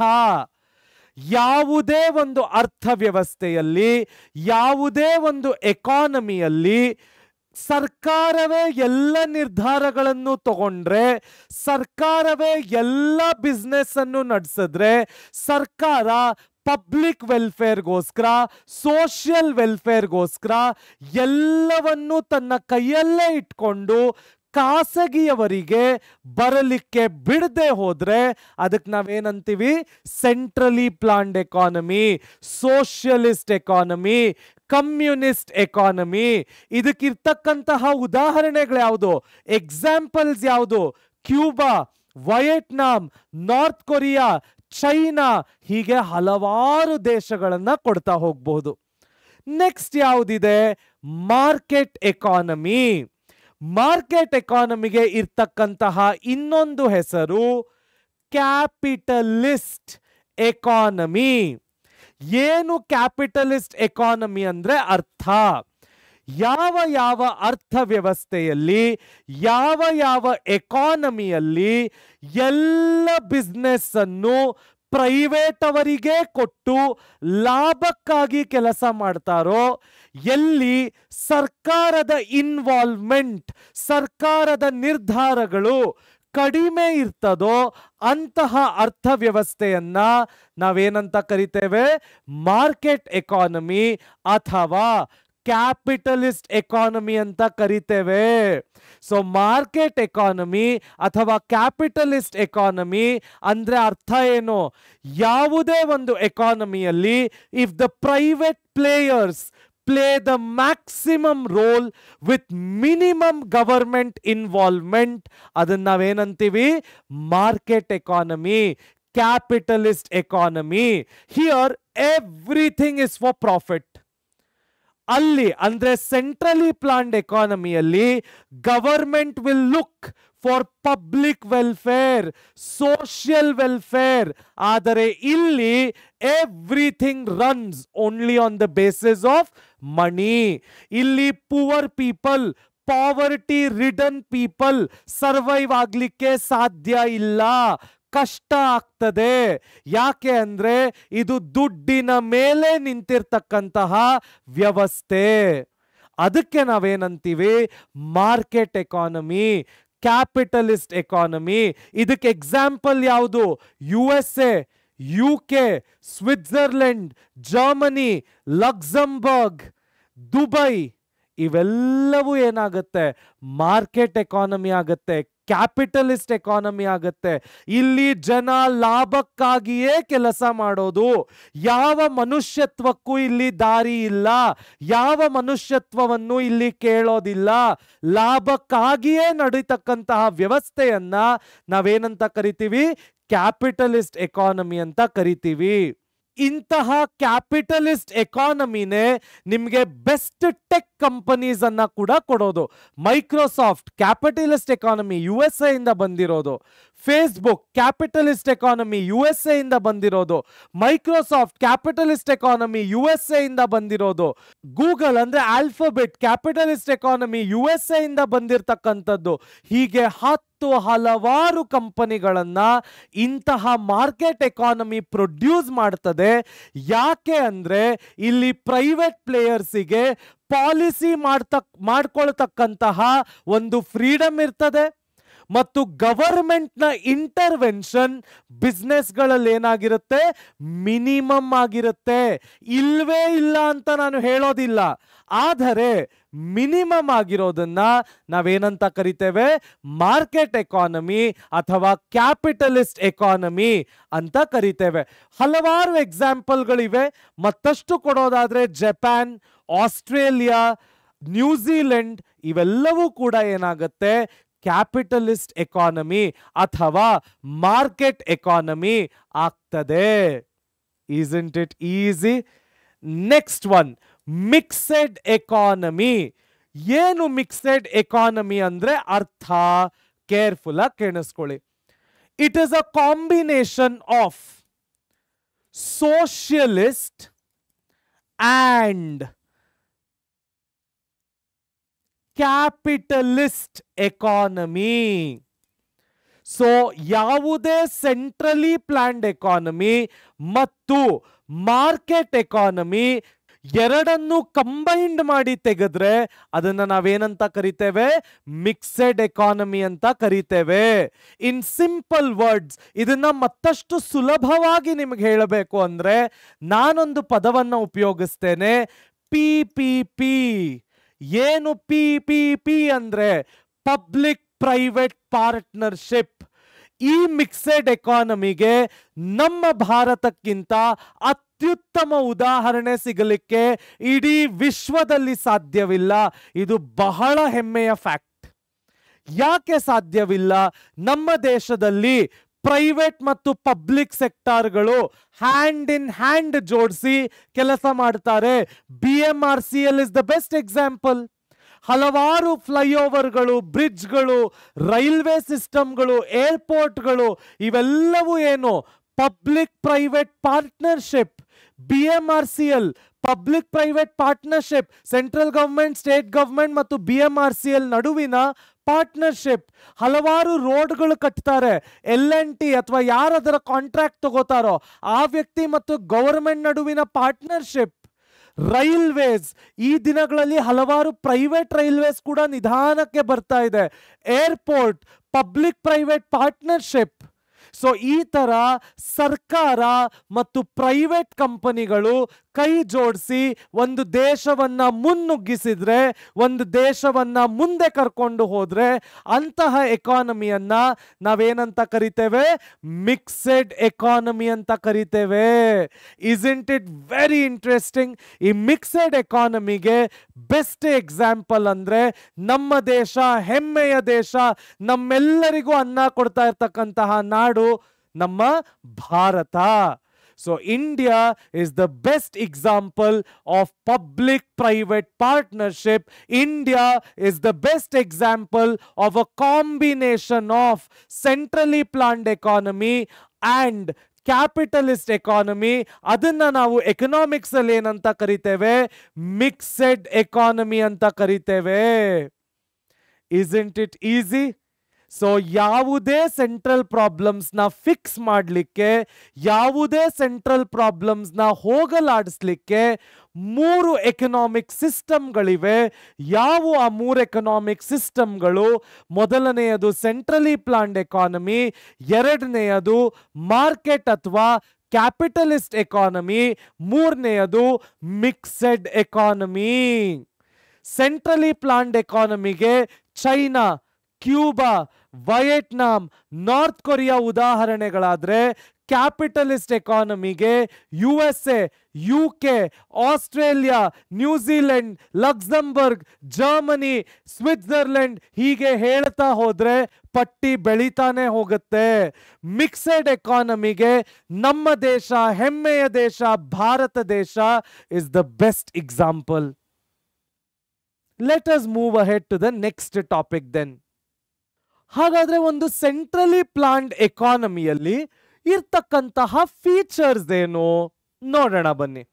ಮೊದಲನೆಯದು ಸೆಂಟ್ರಲ್ ಅಥಾರಿಟಿ. ನಾನಿವಾಗ ಆಗಲೇ ನಿಮಗೆ ಹೇಳಿದ ಹಾಗೆ ಒಂದು ಸೆಂಟ್ರಲಿ ಪ್ಲಾನ್ಡ್ ಎಕಾನಮಿಯಲ್ಲಿ ಎಲ್ಲ ಅಥಾರಿಟಿಯು ಸ್ಟೇಟ್ ಗವರ್ಮೆಂಟ್ ಹತ್ರ ಇರುತ್ತೆ, ಇಲ್ಲವಾ ಸೆಂಟ್ರಲ್ ಗವರ್ಮೆಂಟ್ ಹತ್ರ ಇರುತ್ತೆ, ಇಲ್ಲವಾ ಲೋಕಲ್ ಗವರ್ಮೆಂಟ್ ಹತ್ರ ಇರ್ತದೆ. ಸೊ ಯಾವುದೇ ಒಂದು ಸೆಂಟ್ರಲಿ ಪ್ಲಾನ್ಡ್ ಎಕಾನಮಿಯಲ್ಲಿ ಸೆಂಟ್ರಲ್ ಅಥಾರಿಟಿ ಯಾವಾಗ್ಲೂ ಯಾರಾಗಿರ್ತಾರೆ? ಗವರ್ಮೆಂಟ್ ಆಗಿರ್ತಾರೆ. ಯಾವ ತರಹದ ಗವರ್ಮೆಂಟು? ಸೆಂಟ್ರಲ್ ಗವರ್ಮೆಂಟ್ ಆಗಿರ್ಬೋದು, ಸ್ಟೇಟ್ ಗವರ್ಮೆಂಟ್ ಆಗಿರ್ಬೋದು, ಲೋಕಲ್ ಗವರ್ಮೆಂಟ್ ಆಗಿರ್ಬೋದು. ಈ ಮೂರರಲ್ಲಿ ಯಾರು ಬೇಕಾದ್ರೂ ನಿರ್ಧಾರವನ್ನ ತೆಗೆದುಕೊಳ್ಬಹುದು. ಯಾವುದೇ ಎಕನಾಮಿಕ್ ಆಕ್ಟಿವಿಟೀಸ್ ಆದ್ರೂ ಈ ಮೂರು ಗವರ್ಮೆಂಟ್ಗಳ ಸೂಪರ್ವಿಷನ್ ಅಲ್ಲೇ ಅದು ಆಗುತ್ತೆ. ಅದಕ್ಕೆ ನಾವೇನಂತ ಕರಿತೇವೆ? Centrally planned economy. So centrally planned ಎಕಾನಮಿಯಲ್ಲಿ ಯಾರು ಸೆಂಟ್ರಲ್ ಅಥಾರಿಟಿ ಆಗಿರ್ತಾರೆ? ಸ್ಟೇಟ್ ಗವರ್ಮೆಂಟ್, ಸೆಂಟ್ರಲ್ ಗವರ್ಮೆಂಟ್ ಅಥವಾ ಲೋಕಲ್ ಗವರ್ಮೆಂಟ್. ಯಾವುದೇ ಎಕನಾಮಿಕ್ ಆಕ್ಟಿವಿಟೀಸ್ ಕೂಡ ಇವರ ಸೂಪರ್ವಿಷನ್ ನಲ್ಲೇ ನಡೀತದೆ. Second feature directed resource allocation. ಏನು ಇದರ ಅರ್ಥ? All the resources are allocated according to the priorities determined by the central planners rather than market forces. ಅದಕ್ಕೆ ನಾನು ನಿಮ್ಗೆ ಹೇಳಿದ್ದು, ಇಂತಹ ದೇಶದಲ್ಲಿ ಅಥವಾ ಈ ತರಹದ ಅರ್ಥವ್ಯವಸ್ಥೆಯಲ್ಲಿ ನಾವು ಯಾವಾಗ್ಲೂ ಏನನ್ನ ಫಾಲೋ ಮಾಡ್ತೀವಿ? Public welfare, social welfare. ಇಲ್ಲಿ ಸರ್ಕಾರ ಲಾಭ ಮಾಡ್ಲಿಕ್ಕೆ ಯಾವ ರಿಸೋರ್ಸಸ್ ಅನ್ನು ಅಷ್ಟು ಸುಲಭವಾಗಿ ಕೊಡೋದಿಲ್ಲ. ಇಲ್ಲಿ ಸರ್ಕಾರ ಜನರಿಗೆ ಲಾಭ ಆಗ್ತಾ ಇದೆಯಾ, ಜನರಿಗೆ ಸಹಾಯ ಆಗ್ತಾ ಇದೆಯಾ ಅಂತ ನೋಡ್ಕೊಂಡು ಮಾತ್ರನೇ ತನ್ನ ರಿಸೋರ್ಸಸ್ನ ಏನ್ ಮಾಡ್ತಾರೆ? ಅಲೋಕೇಟ್ ಮಾಡ್ತಾರೆ. ಅದಕ್ಕೆ ಇಂಥ ಅರ್ಥವ್ಯವಸ್ಥೆಗಳಲ್ಲಿ ಯಾವಾಗ್ಲೂ ಪ್ರಯಾರಿಟಿ ಏನಾಗಿರುತ್ತೆ? ಪಬ್ಲಿಕ್ ವೆಲ್ಫೇರ್ ಆಗಿರುತ್ತೆ, ಸೋಷಿಯಲ್ ವೆಲ್ಫೇರ್ ಆಗಿರುತ್ತೆ, ಲಾಭ ಆಗಿರೋದಿಲ್ಲ. Isn't it easy? Next, intervention for equity. ಏನದರ ಅರ್ಥ? The government may intervene to ensure the production of essential goods or to achieve more equitable distribution of the resources. ಇಂತಹ ದೇಶಗಳಲ್ಲಿ ಸರ್ಕಾರ ಯಾವುದೇ ಖಾಸಗಿ ವ್ಯಕ್ತಿ ಬಂದು ತನ್ನ ಲಾಭಕ್ಕೆ ಯಾವುದಾದರೂ ರಿಸೋರ್ಸಸ್ನ ಉಪಯೋಗಿಸ್ಕೊಂಡ್ರೆ ಅದನ್ನ ಬಿಡೋದಿಲ್ಲ. ಅವ್ರೇನ್ ಮಾಡ್ತಾರೆ? ಪಬ್ಲಿಕ್ ವೆಲ್ಫೇರ್ಗೆ, ಸೋಷಿಯಲ್ ವೆಲ್ಫೇರ್ಗೆ ಯಾವ ರಿಸೋರ್ಸಸ್ ಮುಖ್ಯವಾಗಿರ್ತದೆ, ಪಬ್ಲಿಕ್ ವೆಲ್ಫೇರ್ಗೆ, ಸೋಷಿಯಲ್ ವೆಲ್ಫೇರ್ಗೆ ಯಾವ ಸಂಪನ್ಮೂಲಗಳು ಬೇಕಾಗಿರ್ತದೆ, ಆ ಸಂಪನ್ಮೂಲಗಳಿಗೆ, ಆ ಪಬ್ಲಿಕ್ ವೆಲ್ಫೇರ್ ಆಕ್ಟಿವಿಟೀಸ್ಗೆ ಮಾತ್ರ ಜಾಗ ಕೊಡ್ತಾರೆ. ಅದು ಹಾಸ್ಪಿಟಲ್ಸ್ ಆಗಿರ್ಬೋದು, ಸ್ಕೂಲ್ಗಳಾಗಿರ್ಬೋದು, ಯೂನಿವರ್ಸಿಟಿಗಳಾಗಿರ್ಬೋದು, ಕಾಲೇಜುಗಳಾಗಿರ್ಬೋದು, young startup of the government ಆಗಿರಬಹುದು. ಇವೆಲ್ಲವಕ್ಕೂ ಪ್ರಯಾರಿಟಿ ಸಿಗ್ತದೆ. ಆದರೆ ಖಾಸಗಿ ವ್ಯಕ್ತಿಗಳು ಇದ್ಯಾವುದನ್ನು ತಮ್ಮ ಲಾಭಕ್ಕಾಗಿ ಉಪಯೋಗಿಸಿಕೊಳ್ಳಿಕ್ಕೆ ಬಿಡೋದಿಲ್ಲ.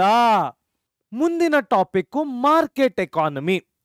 ಓಕೆ, ಸೆಂಟ್ರಲಿ ಪ್ಲಾನ್ಡ್ ಎಕಾನಮಿಯ ಫೀಚರ್ಸ್ ಅನ್ನ ನಾವು ನೋಡಿದ್ವಿ. ಮಾರ್ಕೆಟ್ ಎಕಾನಮಿಯ ಫೀಚರ್ಸ್ ಏನು ನೋಡೋಣ ಬನ್ನಿ. ಮೊದಲನೆಯದು ಫ್ರೀ ಎಕ್ಸ್ಚೇಂಜ್. ಸೆಂಟ್ರಲಿ ಪ್ಲಾನ್ಡ್ ಎಕಾನಮಿಯಲ್ಲಿ ಇದ್ದ ರೀತಿ ಇಲ್ಲಿ ಯಾವುದೂ ಇರೋದಿಲ್ಲ. ಒಂದು ಮಾರ್ಕೆಟ್ ಎಕಾನಮಿಯಲ್ಲಿ, ಒಂದು ಕ್ಯಾಪಿಟಲಿಸ್ಟ್ ಎಕಾನಮಿಯಲ್ಲಿ ಎಲ್ಲ ಗೂಡ್ಸ್ ಅಂಡ್ ಸರ್ವಿಸಸ್ ಏನಾಗುತ್ತೆ? ಫ್ರೀಲಿ ಎಕ್ಸ್ಚೇಂಜ್ ಆಗುತ್ತೆ. ಸುಮ್ಮನೆ ಆಗೋದಿಲ್ಲ, ಒಂದು ವ್ಯಾಲ್ಯೂಗೆ ಆಗುತ್ತೆ. ಅದಕ್ಕೆ ಯಾವುದೇ ಮಾರ್ಕೆಟ್ ಎಕಾನಮಿಯಲ್ಲಿ ಎಕ್ಸ್ಚೇಂಜ್ ಆಫ್ ರಿಸೋರ್ಸಸ್ ಏನಾಗಿರ್ತದೆ, ಫ್ರೀ ಆಗಿರುತ್ತೆ. ಫ್ರೀ ಎಕ್ಸ್ಚೇಂಜ್ ಅಂದ್ರೆ ಏನರ್ಥ? ಬಿಟ್ಟಿ ಕೊಡ್ತಾರೆ ಅಂತ ಅರ್ಥ ಅಲ್ಲ. ಫ್ರೀ ಎಕ್ಸ್ಚೇಂಜ್ ಅಂದ್ರೆ ಏನರ್ಥ? ಎಕ್ಸ್ಚೇಂಜ್ ಮಾಡ್ಕೊಳ್ಳಿಕ್ಕೆ ಸರ್ಕಾರದಿಂದ ಯಾವುದೇ ರಿಸ್ಟ್ರಿಕ್ಷನ್ಸ್ ಇಲ್ಲ ಅಂತ ಅರ್ಥ. ಯಾವುದೇ ಮಾರ್ಕೆಟ್ ಎಕಾನಮಿಯಲ್ಲಿ ಸಂಪನ್ಮೂಲಗಳು, ರಿಸೋರ್ಸಸ್, ಜನರ ಮತ್ತು ಬಿಸ್ನೆಸ್ಗಳ ನಡುವೆ ಫ್ರೀಲಿ ಎಕ್ಸ್ಚೇಂಜ್ ಆಗುತ್ತೆ. ಯಾವ ರೀತಿ ಆಗುತ್ತೆ? It happens for a value. Next, supply adjustment. ಏನಿದರ ಅರ್ಥ? ಯಾವುದೇ ಒಂದು ಮಾರ್ಕೆಟ್ ಎಕಾನಮಿಯಲ್ಲಿ ಎಲ್ಲವನ್ನು ಡಿಸೈಡ್ ಮಾಡತಕ್ಕಂತಹ ಫೋರ್ಸಸ್ ಅನ್ನ ನಾವೇನಂತ ಕರಿತೇವೆ? ಮಾರ್ಕೆಟ್ ಫೋರ್ಸಸ್ ಅಂತ ಕರಿತೇವೆ. ಆ ಮಾರ್ಕೆಟ್ ಫೋರ್ಸಸ್ ಅಲ್ಲಿ ಮೊದಲು ಸಪ್ಲೈ ಅಡ್ಜಸ್ಟ್ಮೆಂಟ್ ಬಂದ್ರೆ ನಂತರ ಏನ್ ಬರ್ತದೆ? ಡಿಮಾಂಡ್ ರೆಸ್ಪಾನ್ಸ್ ಬರ್ತದೆ. ಒಂದು ಎಕಾನಮಿಯಲ್ಲಿ ಯಾವ ರೀತಿ ಸಪ್ಲೈ ಅಂಡ್ ಡಿಮಾಂಡ್ ಕೆಲಸ ಮಾಡುತ್ತೆ, ಯಾವ ರೀತಿ ಸಪ್ಲೈ ಅಂಡ್ ಡಿಮಾಂಡ್ ವೇರಿಯೇಷನ್ ಆಗುತ್ತೆ, ಅದರ ಪ್ರಕಾರ ಗೂಡ್ಸ್, ಸರ್ವಿಸಸ್ ಮತ್ತು ರಿಸೋರ್ಸಸ್ ಕೂಡ ಪ್ರೊಡಕ್ಷನ್ ಆಗ್ತದೆ. ಇಂತಹ ದೇಶಗಳಲ್ಲಿ ಯಾವುದೇ ಕಾರಣಕ್ಕೂ ಯಾವುದು ಫ್ರೀಯಾಗಿ ಸಿಗೋದಿಲ್ಲ, ಯಾವುದೇ ಕಾರಣಕ್ಕೂ ಫ್ರೀಯಾಗಿ ಅಥವಾ ಡಿಮಾಂಡ್ ಇಲ್ಲದ ಹಾಗೆ ಯಾವ ಪ್ರೊಡಕ್ಷನ್ನು ನಡೆಯೋದಿಲ್ಲ. ಯಾವುದಕ್ಕೂ ಒಂದು ಹೈಯರ್ ಪ್ರೈಸ್ ಇಟ್ಟಿಲ್ಲದ ಹಾಗೆ ಅವರು ಏನನ್ನೂ ಮಾರೋದಿಲ್ಲ. ಇಂತಹ ಎಕಾನಮಿಯನ್ನ ನಾವೇನಂತ ಕರಿತೇವೆ? ಮಾರ್ಕೆಟ್ ಎಕಾನಮಿ ಅಂತ ಕರಿತೇವೆ. ಇಲ್ಲಿ ಯಾವುದೇ ಆಕ್ಟಿವಿಟಿ ಪ್ರಾಫಿಟ್ ಒಂದಕ್ಕೋಸ್ಕರನೇ ಆಗೋದು. ಈಗ ಫಾರ್ ಎಕ್ಸಾಂಪಲ್ ನಮ್ಮ ದೇಶಗಳಲ್ಲಿ ಹಲವಾರು ಹಳ್ಳಿಗಳಲ್ಲಿ ಒಂದೇ ಒಂದು ಮಗು ಇದ್ರೂ ಕೂಡ ಸ್ಕೂಲ್ಗಳು ನಡೆಯುತ್ತೆ, ಒಂದೇ ಒಂದು ಮಗು ಇದ್ರೂ ಕೂಡ ಸರ್ಕಾರಿ ಕಾಲೇಜುಗಳು ನಡೆಯುತ್ತೆ, ಒಬ್ಬ ವಿದ್ಯಾರ್ಥಿ ಇದ್ರೂ ಕೂಡ ಯೂನಿವರ್ಸಿಟಿಗಳನ್ನ ನಡೆಸ್ತಾರೆ. ಯಾಕೆ ಅಂದ್ರೆ ನಮ್ಮ ದೇಶಗಳೆಲ್ಲ ಪಬ್ಲಿಕ್ ವೆಲ್ಫೇರ್ ಅನ್ನ ಪ್ರಯಾರಿಟಿ ಮಾಡ್ತಾರೆ. ಆದರೆ ಇಂತಹ ಮಾರ್ಕೆಟ್ ಎಕಾನಮಿ ದೇಶಗಳಲ್ಲಿ ಆ ತರಹದ ಯಾವುದೇ ಆಕ್ಟಿವಿಟೀಸ್ ನಡೆಯೋದಿಲ್ಲ. Their activities are purely based on market forces. ಯಾವುದು ಆ ಮಾರ್ಕೆಟ್ ಫೋರ್ಸಸ್? ಒಂದು ಸಪ್ಲೈ, ಮತ್ತೊಂದು ಡಿಮಾಂಡ್. ಸೊ ಈ ಡಿಮಾಂಡ್ ಮತ್ತು ಸಪ್ಲೈ ನಡುವಿನ ಅಂತರದಲ್ಲಿ ಪ್ರೊಡ್ಯೂಸ್ ಮಾಡ್ತಾರೆ ಹೊರತು ಅವರು ಯಾವುದೇ ಕಾರಣಕ್ಕೂ ಅವರಿಗೆ ಲಾಸ್ ಮಾಡಿಕೊಂಡು ಅವರ ಕೈಯನ್ನ ಸುಟ್ಕೊಂಡು ಯಾವುದೇ ಪ್ರೊಡಕ್ಷನ್ ಅನ್ನ ಮಾಡೋದಿಲ್ಲ. Next, price signals. ನಾನಿವಾಗಲೇ ಹೇಳಿದ ಹಾಗೆ ಈ ತರಹದ ಮಾರ್ಕೆಟ್ ಎಕಾನಮಿಯಲ್ಲಿ ಎಲ್ಲವೂ ಟೆಕ್ನಾಲಜಿ ರಿಲೇಟೆಡ್ ಗೂಡ್ಸ್ ಆಗಿರ್ತವೆ. ಮೆಜಾರಿಟಿ ಟೆಕ್ನಾಲಜಿ ಇನ್ವಾಲ್ವಿಂಗ್ ಪ್ರಾಡಕ್ಟ್ಸ್ ಆಗಿರ್ತದೆ. ಮೆಜಾರಿಟಿ ಟೆಕ್ನಾಲಜಿ ಅಸೈನ್ಡ್ ಸರ್ವಿಸಸ್ ಆಗಿರ್ತದೆ. ಸೊ ಈ ತರ ನಾವು ಟೆಕ್ನಾಲಜಿಯ ಮೇಲೆ ಇನ್ವೆಸ್ಟ್ ಮಾಡಬೇಕು ಅಂದ್ರೆ naturally the prices will reflect the valuation of goods and services used by the society. So the prices, whatever is decided, will reflect the society's valuation for goods and services. ಅದಕ್ಕೆ ಇಂತಹ ದೇಶದಲ್ಲಿ BMW ಜಾಸ್ತಿ sale ಆಗ್ತದೆ, ಔಡಿ ಜಾಸ್ತಿ sale ಆಗ್ತದೆ, ಪಾರ್ಷಾ ಜಾಸ್ತಿ sale ಆಗ್ತದೆ. ಯಾಕೆ ಔಡಿಗಳು ನಮ್ಮ ದೇಶದಲ್ಲಿ ಸೇಲ್ ಆಗಲ್ಲ? ಯಾಕೆ ಪಾರ್ಷಾಗಳು ನಮ್ಮ ದೇಶದಲ್ಲಿ ಸೇಲ್ ಆಗಲ್ಲ? ಯಾಕೆ BMW ಆ ದೇಶದಲ್ಲಿ ಸೇಲ್ ಆಗೋ ಹಾಗೆ ನಮ್ಮ ದೇಶದಲ್ಲಿ ಆಗಲ್ಲ? ಯಾಕೆ ಮೈಕ್ರೋಸಾಫ್ಟ್, ಫೇಸ್ಬುಕ್ ಈ ತರಹದ ಕಂಪನಿಗಳು ಸೆಂಟ್ರಲಿ ಪ್ಲಾನ್ಡ್ ಎಕಾನಮಿ ಅಥವಾ ಮಿಕ್ಸೆಡ್ ಎಕಾನಮಿಯಲ್ಲಿ ಬರೋದಿಲ್ಲ? ಯಾಕೆ ಅಂದ್ರೆ ಸೆಂಟ್ರಲಿ ಪ್ಲಾನ್ಡ್ ಎಕಾನಮಿ ಆಗಿರ್ಬೋದು, ಮಿಕ್ಸೆಡ್ ಎಕಾನಮಿ ಆಗಿರ್ಬೋದು, ಪಬ್ಲಿಕ್ ವೆಲ್ಫೇರ್ಗೋಸ್ಕರ ಕೆಲಸ ಮಾಡ್ತಾರೆ, ಸೋಷಿಯಲ್ ವೆಲ್ಫೇರ್ಗೋಸ್ಕರ ಕೆಲಸ ಮಾಡ್ತಾರೆ. ಕೆಳವರ್ಗದಿಂದ ಮಧ್ಯಮ ವರ್ಗಕ್ಕೆ, ಮಧ್ಯಮ ವರ್ಗದಿಂದ ಶ್ರೀಮಂತ ವರ್ಗಕ್ಕೆ ಜನರನ್ನ ಕರ್ಕೊಂಡು ಹೋಗ್ಲಿಕ್ಕೆ ಕೆಲಸ ಮಾಡ್ತಾರೆ. ಹಾಗಾಗಿ ಈ ತರಹ ಹೈ ವ್ಯಾಲ್ಯೂಯೇಷನ್ ಇರ್ತಕ್ಕಂತಹ ಲಕ್ಸುರಿ ಗೂಡ್ಸ್ಗಳು ಸೇಲ್ ಆಗೋದೇ ಯಾವ ದೇಶದಲ್ಲಿ? ಮಾರ್ಕೆಟ್ ಎಕಾನಮಿ ಇರ್ತಕ್ಕಂತಹ ದೇಶಗಳಲ್ಲಿ.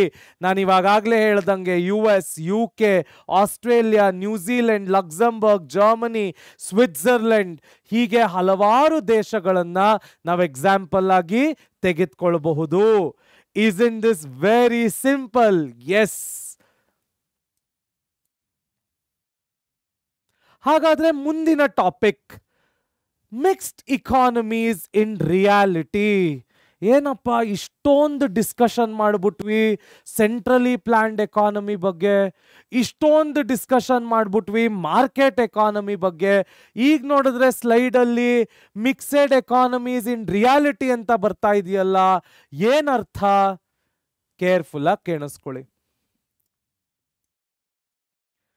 ಇಡೀ ಜಗತ್ತಿನಲ್ಲಿ ಕೆಲವೊಂದು ದೇಶಗಳ ಎಕ್ಸೆಪ್ಷನ್ ಬಿಟ್ಬಿಟ್ಟು ಇನ್ ಎಲ್ಲ ಎಕಾನಮೀಸು ರಿಯಾಲಿಟಿಯಲ್ಲಿ ಏನಾಗಿರ್ತದೆ? ಮಿಕ್ಸ್ಡ್ ಎಕಾನಮೀಸ್ ಆಗಿರ್ತದೆ. ಎಲ್ಲ ದೇಶಗಳಲ್ಲೂ ಪಬ್ಲಿಕ್ ಪ್ರೈವೇಟ್ ಪಾರ್ಟ್ನರ್ಶಿಪ್ ಅಂದ್ರೆ ಸರ್ಕಾರ ಮತ್ತು ಖಾಸಗಿ ವ್ಯಕ್ತಿಗಳು ಕೂಡಿ ಕೆಲಸವನ್ನ ಮಾಡಲೇಬೇಕಾಗ್ತದೆ. ಚೈನಾವನ್ನು ಸೇರಿಸಿ, USA ಅನ್ನು ಸೇರಿಸಿ, ಭಾರತವನ್ನು ಸೇರಿಸಿ. ಸೊ ಇನ್ ರಿಯಾಲಿಟಿ ಕೆಲವು ಎಕ್ಸೆಪ್ಷನ್ಗಳನ್ನ ಬಿಟ್ಟು ಎಲ್ಲ ಎಕಾನಮೀಸ್ ಕೂಡ ಯಾವ ಎಕಾನಮೀಸ್ ಆಗಿರ್ತದೆ? ಮಿಕ್ಸ್ಡ್ ಎಕಾನಮೀಸ್ ಆಗಿರ್ತದೆ. ಯಾಕೆ ಅಂದ್ರೆ ಎಲ್ಲ ದೇಶದಲ್ಲೂ ಅಥವಾ ಎಲ್ಲ ಎಕಾನಮೀಸ್ ಅಲ್ಲೂ ಬರೀ ಪ್ರೈವೇಟ್ ಪ್ಲೇಯರ್ಸ್ನೇ ಬಿಟ್ರೆ ಅವರು ಜನರನ್ನ ನುಂಗಿ ನೀರು ಕುಡಿದು ಬಿಡ್ತಾರೆ. ಅದೇ ಬರೀ ಸರ್ಕಾರವನ್ನೇ ಬಿಟ್ರೆ ಅಲ್ಲಿ ಯಾವುದೇ ತರಹದ ಬೆಳವಣಿಗೆ ಆಗ್ಲಿಕ್ಕೆ ಸಾಧ್ಯ ಇಲ್ಲ. ಯಾಕೆ ಅಂದ್ರೆ ಸರ್ಕಾರ ಒಂದೇ ಎಲ್ಲ ರೀತಿಯ ಇನೋವೇಷನ್ ಮಾಡಲಿಕ್ಕೆ ಸಾಧ್ಯವಿಲ್ಲ. ಆದ್ದರಿಂದ ಯಾವುದೇ ದೇಶವಾದ್ರೂ ಪಬ್ಲಿಕ್ ಪ್ರೈವೇಟ್ ಅಂದರೆ ಸರ್ಕಾರಿ ಖಾಸಗಿಯವರು ಸೇರಿ ಒಟ್ಟಿಗೆ ನಡೆಸಬೇಕಾಗ್ತದೆ. ಹಾಗಾಗಿ ಎಲ್ಲ ಎಕಾನಮೀಸ್ ಕೂಡ ಇನ್ ರಿಯಾಲಿಟಿ ಏನಾಗಿರ್ತದೆ? ಮಿಕ್ಸೆಡ್ ಎಕಾನಮೀಸ್ ಆಗಿರ್ತದೆ. Isn't it easy and simple? Yes. So ಇದು ನಮಗೆ ಏನ್ ಕೊಡುತ್ತೆ? ಒಂದು ಬ್ಯಾಲೆನ್ಸ್ಡ್ ಅಪ್ರೋಚ್ ಕೊಡುತ್ತೆ. ಪ್ರೈವೇಟ್ ಕಡೆಯಿಂದ ಎಲ್ಲ ಇನೋವೇಷನ್ ಬಂದ್ರೆ ಸರ್ಕಾರದ ಕಡೆಯಿಂದ ದುಡ್ಡು ಬರುತ್ತೆ. ಪ್ರೈವೇಟ್ ಅವರು ಬರೀ ಪ್ರಾಫಿಟ್ಗೆ ಕೆಲಸ ಮಾಡಿದ್ರೆ ಸರ್ಕಾರದವರು ವೆಲ್ಫೇರ್ ಕೆಲಸ ಮಾಡ್ತಾರೆ. ಸೊ ಮಿಕ್ಸೆಡ್ ಎಕಾನಮೀಸು ಒಂದು ಬ್ಯಾಲೆನ್ಸ್ಡ್ ಅಪ್ರೋಚ್ ಅನ್ನ ಕೊಡ್ತದೆ. Next, it is a spectrum of systems. ಏನದರ ಅರ್ಥ? Economic systems exists on a spectrum from highly centralized to predominantly market based, with most countries falling somewhere in between. ಅಂದ್ರೆ ಏನರ್ಥ? ಶುರುವಾದಾಗ ಎಲ್ಲ ಎಕಾನಮೀಸು ಏನಾಗಿರುತ್ತೆ? Centrally planned ಎಕಾನಮೀಸೇ ಆಗಿರುತ್ತೆ. ಸರ್ಕಾರವೇ ಆ ದೇಶವನ್ನ ಕಟ್ಟಬೇಕು. ಸರ್ಕಾರ ಕಟ್ಟಿದ ನಂತರ ಆ ದೇಶಗಳಲ್ಲಿ ಲಾಭ ಆಗ್ತದೆ ಅಂತ ಗೊತ್ತಾದ್ರೆ ಖಾಸಗಿ ವ್ಯಕ್ತಿಗಳು ಹುಟ್ಕೊಳ್ತಾರೆ. ಆಗ ಹುಟ್ಟೋ ಅಂತ ಎಕಾನಮಿ ಮಾರ್ಕೆಟ್ ಎಕಾನಮಿ ಆಗುತ್ತೆ. ತದನಂತರ ಸರ್ಕಾರ ಮತ್ತು ಖಾಸಗಿ ಇಬ್ರೂ ಸೇರಿ ಒಂದು ಎಕಾನಮಿಯನ್ನ, ಒಂದು ಅರ್ಥವ್ಯವಸ್ಥೆಯನ್ನ, ಒಂದು ದೇಶವನ್ನ ಮುನ್ನುಗ್ಸಿದ್ರೆ, ಮುಂದೆ ಕರ್ಕೊಂಡು ಹೋದ್ರೆ ಆಗ ಅದು ಯಾವುದಾಗುತ್ತೆ? ಮಿಕ್ಸೆಡ್ ಎಕಾನಮಿ ಆಗುತ್ತೆ. ನಮ್ಮ ಭಾರತ ದೇಶ ಕೂಡ 1947ರಲ್ಲಿ ಅಂದ್ರೆ 1947 ನಮ್ಗೆ ಇಂಡಿಪೆಂಡೆನ್ಸ್ ಬಂದ ನಂತರ ನಾವು ಕೂಡ 1991 ತನಕ ಸೆಂಟ್ರಲಿ ಪ್ಲಾನ್ಡ್ ಎಕಾನಮಿನೇ ಆಗಿದ್ವಿ. ಸರ್ಕಾರದ ರೋಲ್ ಜಾಸ್ತಿ ಇತ್ತು, ಖಾಸಗಿಯ ರೋಲ್ ಏನಿತ್ತು? ಇಲ್ವೇ ಇಲ್ಲ ಅಂತಲ್ಲ, ಕಡಿಮೆ ಇತ್ತು. ಆದ್ರೆ 1991 ನಂತರ ನಮ್ಮ ದೇಶ ಓಪನ್ ಅಪ್ ಆಯಿತು. ಹಲವಾರು ಫಾರಿನ್ ಸೆಕ್ಟಾರ್ಗಳು, ಫಾರಿನ್ ಕಂಪನಿಗಳು ಭಾರತ ದೇಶಕ್ಕೆ ಬರಲಿಕ್ಕೆ ಶುರುವಾದವು. ಇವತ್ತು ನಾವು ಕಂಪ್ಲೀಟ್ ಸೆಂಟ್ರಲಿ ಪ್ಲಾನ್ಡು ಅಲ್ಲ ಅಥವಾ ಕಂಪ್ಲೀಟ್ ಮಾರ್ಕೆಟ್ ಎಕಾನಮಿನೂ ಅಲ್ಲ, ಮಧ್ಯದಲ್ಲಿ ನಿಂತಿದ್ದೇವೆ. ನಾವು ಯಾವ ಎಕಾನಮಿ ಅಂತ ಕರ್ಕೊಳ್ತೇವೆ? ಮಿಕ್ಸೆಡ್ ಎಕಾನಮಿ ಅಂತ ಕರ್ಕೊಳ್ತೇವೆ. ಹಾಗಾದ್ರೆ ಮೈಕ್ರೋ ಎಕನಾಮಿಕ್ಸ್ ಅಂದ್ರೆ ಅರ್ಥ ಏನು ನೋಡೋಣ ಬನ್ನಿ. What is the meaning of micro economics? Careful ಆಗಿ ಕೇಳಿಸ್ಕೊಳ್ಳಿ ಮಕ್ಕಳ.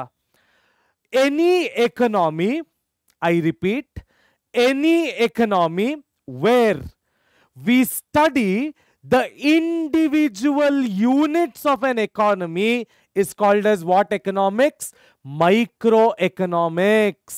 So microeconomics ಅಂದ್ರೆ ಅರ್ಥ ಏನು? ಯಾವುದೇ ಒಂದು ಅರ್ಥವ್ಯವಸ್ಥೆಯಲ್ಲಿ ನಾವು ಸಣ್ಣ ಸಣ್ಣ ಯೂನಿಟ್ಸ್ ಆಗಿ ಆ ಅರ್ಥವ್ಯವಸ್ಥೆಯನ್ನ ಅರ್ಥ ಮಾಡಿಕೊಂಡ್ರೆ ಅದಕ್ಕೆ ನಾವು ಎಕನಾಮಿಕ್ಸ್ ಅಲ್ಲಿ ಮೈಕ್ರೋ ಎಕನಾಮಿಕ್ಸ್ ಅಂತ ಕರಿತೇವೆ. ಇಡೀ ಭಾರತ ದೇಶ ಮ್ಯಾಕ್ರೋ ಎಕನಾಮಿಕ್ಸ್. ಭಾರತ ದೇಶದಲ್ಲಿ ನಾನು ಕರ್ನಾಟಕವನ್ನ ಮಾತ್ರ ಅರ್ಥ ಮಾಡ್ಕೊಳ್ಬೇಕು ಅಂದ್ರೆ ಮೈಕ್ರೋ ಎಕನಾಮಿಕ್ಸ್. ಇಡೀ ಕರ್ನಾಟಕ ಮ್ಯಾಕ್ರೋ ಎಕನಾಮಿಕ್ಸ್. ಕರ್ನಾಟಕದಲ್ಲಿ ಬರೀ ಬೆಂಗಳೂರನ್ನ ಅರ್ಥ ಮಾಡ್ಕೊಳ್ಬೇಕು, ಬರೀ ಮೈಸೂರನ್ನ ಅರ್ಥ ಮಾಡ್ಕೊಳ್ಬೇಕು, ಬರೀ ಮಂಡ್ಯವನ್ನ ಅರ್ಥ ಮಾಡ್ಕೊಳ್ಬೇಕು, ಬರೀ ತುಮಕೂರನ್ನ ಅರ್ಥ ಮಾಡ್ಕೊಳ್ಬೇಕು, ಬರೀ ಉಡುಪಿಯನ್ನ ಅರ್ಥ ಮಾಡ್ಕೊಳ್ಬೇಕು, ಬರೀ ಮಂಗಳೂರನ್ನ ಅರ್ಥ ಮಾಡ್ಕೊಳ್ಬೇಕು, ಬರೀ ದಕ್ಷಿಣ ಕನ್ನಡವನ್ನ ಅರ್ಥ ಮಾಡ್ಕೊಳ್ಬೇಕು, ಉತ್ತರ ಕರ್ನಾಟಕವನ್ನ ಅರ್ಥ ಮಾಡ್ಕೊಳ್ಬೇಕು ಅಂದ್ರೆ ಮೈಕ್ರೋ ಎಕನಾಮಿಕ್ಸ್ ಆಗ್ತದೆ. ಈಗ ಬೆಂಗಳೂರು ಮ್ಯಾಕ್ರೋ ಎಕನಾಮಿಕ್ಸ್. ಬೆಂಗಳೂರಿನ ಒಳಗೆ ನಡೀತಕ್ಕಂತಹ ಕಂಪನಿಗಳನ್ನ ಅರ್ಥ ಮಾಡ್ಕೊಳ್ಬೇಕು ಅಂದ್ರೆ ಮೈಕ್ರೋ ಎಕನಾಮಿಕ್ಸ್ ಆಗುತ್ತೆ. ಸೊ ನಾನು ನಿಮ್ಗೆ ಏನ್ ಹೇಳಲಿಕ್ಕೆ ಪ್ರಯತ್ನ ಮಾಡ್ತಾ ಇದ್ದೀನಿ ಅಂದ್ರೆ ಯಾವುದೇ ಒಂದು ದೇಶದಲ್ಲಿ ಆ ಅರ್ಥವ್ಯವಸ್ಥೆಯನ್ನ ಸಣ್ಣ ಸಣ್ಣ ಯೂನಿಟ್ ಮಾಡಿ ಆ ಅರ್ಥವ್ಯವಸ್ಥೆಯನ್ನ ನಾವು ಕಲಿತ್ಕೊಳ್ಳೋದಾದ್ರೆ ಅದಕ್ಕೆ ನಾವೇನಂತ ಕರಿತೇವೆ? Micro economics. ಸಾಮಾನ್ಯವಾಗಿ ಮೈಕ್ರೋ ಎಕನಾಮಿಕ್ಸು ಬಿಸ್ನೆಸ್ಗೆ ಸಂಬಂಧಪಟ್ಟಿರೋದಾಗಿರುತ್ತೆ. ಯಾವುದೇ ಮೈಕ್ರೋ ಎಕನಾಮಿಕ್ಸ್ ಅಲ್ಲಿ ಸಾಮಾನ್ಯವಾಗಿ ನಾವು ಯಾವ ಯೂನಿಟ್ಸ್ ಬಗ್ಗೆ ಕಲಿತೇವೆ? ಬಿಸ್ನೆಸ್ ಯೂನಿಟ್ಸ್ ಬಗ್ಗೆ ಕಲಿತೇವೆ. Individual demand, individual supply, individual prices, individual income, ಹೀಗೆ ಎಲ್ಲ ಇಂಡಿವಿಜುವಲ್ ಯೂನಿಟ್ಗಳನ್ನು ಕಲಿಯೋದಕ್ಕೆ ನಾವೇನಂತ ಕರಿತೇವೆ? ಮೈಕ್ರೋ ಎಕನಾಮಿಕ್ಸ್ ಅಂತ ಕರಿತೇವೆ. ಕ್ಲಿಯರ್? ನೆಕ್ಸ್ಟ್, ಮೈಕ್ರೋ ಎಕನಾಮಿಕ್ಸ್ ಎಷ್ಟು ಎಕನಾಮಿಕ್ಸ್ಗೆ ಡಿವೈಡ್ ಆಗಿದೆ ನೋಡೋಣ ಬನ್ನಿ. ಯಾವುದೇ ಒಂದು ಮೈಕ್ರೋ ಎಕನಾಮಿಕ್ಸ್ ಎರಡು ಎಕನಾಮಿಕ್ಸಿಗೆ ಡಿವೈಡ್ ಆಗಿದೆ. ಯಾವ್ದಾ ಎರಡು? ಪಾಸಿಟಿವ್ ಎಕನಾಮಿಕ್ಸ್ ಮತ್ತು ನಾರ್ಮಟಿವ್ ಎಕನಾಮಿಕ್ಸ್. ಈಗ ಒಂದು ಎಕ್ಸಾಂಪಲ್ ಮುಖಾಂತರ ಇದನ್ನ ಅರ್ಥ ಮಾಡ್ಕೊಳ್ಳೋಣ. ಕೇರ್ಫುಲ್ ಆಗಿ ಕೇಳಿಸ್ಕೊಳ್ಳಿ. ಏನು ಪಾಸಿಟಿವ್ ಎಕನಾಮಿಕ್ಸ್ ಅಂದ್ರೆ ಅರ್ಥ? Any economics which is backed by scientific data is called as what? Positive economics. ಯಾವುದೇ ಎಕನಾಮಿಕ್ಸ್ ಸೈಂಟಿಫಿಕ್ ಡೇಟಾವನ್ನ ಒಳಗೊಂಡಿದ್ದು ಆ ಡೇಟಾ ಕರೆಕ್ಟ್ ಆಗಿ ಎಕನಾಮಿಕ್ಸ್ ಅನ್ನ ವೆರಿಫೈ ಮಾಡಿದ್ರೆ ಅದಕ್ಕೆ ನಾವೇನಂತೀವಿ? ಪಾಸಿಟಿವ್ ಎಕನಾಮಿಕ್ಸ್ ಅಂತೀವಿ. 2011ರಲ್ಲಿ ಭಾರತದಲ್ಲಿ ಸೆನ್ಸಸ್ ನಡೀತು. ಅಪ್ರಾಕ್ಸಿಮೇಟ್ಲಿ 100ರಿಂದ 120 ಕೋಟಿ ಜನ ಇದ್ದಾರೆ ಅಂತ ನಾನು ನಿಮ್ಗೆ ಹೇಳಿದ್ರೆ 2011ರಲ್ಲಿ ಸೆನ್ಸಸ್ ನಡೆದಿದ್ದು ನಿಜ. 100ರಿಂದ 120 ಕೋಟಿ ಜನ ಭಾರತದಲ್ಲಿ ಇರೋದು ಕೂಡ ನಿಜ. ಇದು ಸೈಂಟಿಫಿಕ್ ಡೇಟಾ. ಆ ಡೇಟಾ ನಾನು ಹೇಳ್ತಾ ಇರ್ತಕ್ಕಂತಹ ಜಡ್ಜ್ಮೆಂಟ್ ಅನ್ನ ಪ್ರೂವ್ ಮಾಡ್ತಾ ಇದೆ. ಈ ತರ ಎಕನಾಮಿಕ್ಸ್ಗೆ ನಾವೇನಂತ ಕರಿತೇವೆ? ಪಾಸಿಟಿವ್ ಎಕನಾಮಿಕ್ಸ್ ಅಂತ ಕರಿತೇವೆ. ಸೊ ಯಾವುದೇ ಒಂದು ಎಕಾನಮಿಯನ್ನ ಸೈಂಟಿಫಿಕ್ ಡೇಟಾ ಇಂದ ಬ್ಯಾಕಪ್ ಮಾಡಿ ವೆರಿಫೈ ಮಾಡೋದಾದ್ರೆ ಅದಕ್ಕೆ ನಾವೇನಂತ ಕರಿತೇವೆ? Positive economics. ಹಾಗಾದ್ರೆ ನಾರ್ಮಟಿವ್ ಎಕನಾಮಿಕ್ಸ್ ಅಂದ್ರೆ ಅರ್ಥ ಏನು? It is what to be done, what ought to be done.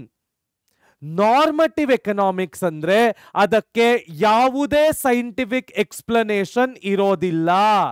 ಅದಕ್ಕೆ ಯಾವುದೇ ಡೇಟಾ ವೆರಿಫೈ ಮಾಡಲಿಕ್ಕೆ ಸಿಗೋದಿಲ್ಲ. ಸೊ ಯಾವುದೇ ಎಕನಾಮಿಕ್ಸ್ಗೆ ಯಾವುದೇ ಸೈಂಟಿಫಿಕ್ ಡೇಟಾ ಇಲ್ಲದೆ ಅಥವಾ ಬ್ಯಾಕಪ್ ವೆರಿಫಿಕೇಶನ್ ಮಾಡಲಿಕ್ಕೆ ಯಾವುದೇ ಇನ್ಫಾರ್ಮೇಶನ್ ಇಲ್ಲದೆ ಹೋದ್ರೆ ಅದಕ್ಕೆ ನಾವೇನಂತ ಕರಿತೇವೆ? ನಾರ್ಮಟಿವ್ ಎಕನಾಮಿಕ್ಸ್ ಅಂತ ಕರಿತೇವೆ. ಇನ್ನೊಂದು ಉದಾಹರಣೆ, ಇನ್ನು ಮುಂದಿನ 10 ವರ್ಷಗಳಲ್ಲಿ ಅಂದ್ರೆ 2035ನೇ ಇಸವಿಯಲ್ಲಿ ಭಾರತದಲ್ಲಿ 300 ಕೋಟಿ ಜನ ಇರ್ತಾರೆ ಅಂತ ನಾನು ನಿಮ್ಗೆ ಹೇಳ್ತೀನಿ. ಇದನ್ನ ವೆರಿಫೈ ಮಾಡಲಿಕ್ಕೆ ಯಾವುದಾದ್ರೂ ಡೇಟಾ ಇದೆಯಾ? ಇಲ್ಲ. ಇದನ್ನ ಬ್ಯಾಕಪ್ ಮಾಡಲಿಕ್ಕೆ ಯಾವುದಾದ್ರೂ ಸ್ಟ್ಯಾಟಿಸ್ಟಿಕಲ್ ಮಾಡೆಲ್ ಇದೆಯಾ? ಇಲ್ಲ. ಈ ಕ್ಲೇಮ್ ಅನ್ನ ನಿಜ ಅಂತ ಹೇಳಲಿಕ್ಕೆ ಯಾವುದಾದ್ರೂ ಗವರ್ಮೆಂಟ್ ಸ್ಟೇಟ್ಮೆಂಟ್ ಇದೆಯಾ? ಇಲ್ಲ. ಈ ತರ ಯಾವುದೇ ಬ್ಯಾಕಪ್ ಇಲ್ಲದೆ, ಯಾವುದೇ ವೆರಿಫೈಡ್ ಡೇಟಾ ಇಲ್ಲದೆ ಬರ್ತಕ್ಕಂತಹ ಸಿಂಪಲ್ ವ್ಯಾಲ್ಯೂ ಜಡ್ಜ್ಮೆಂಟಿಗೆ ನಾವೇನಂತೀವಿ?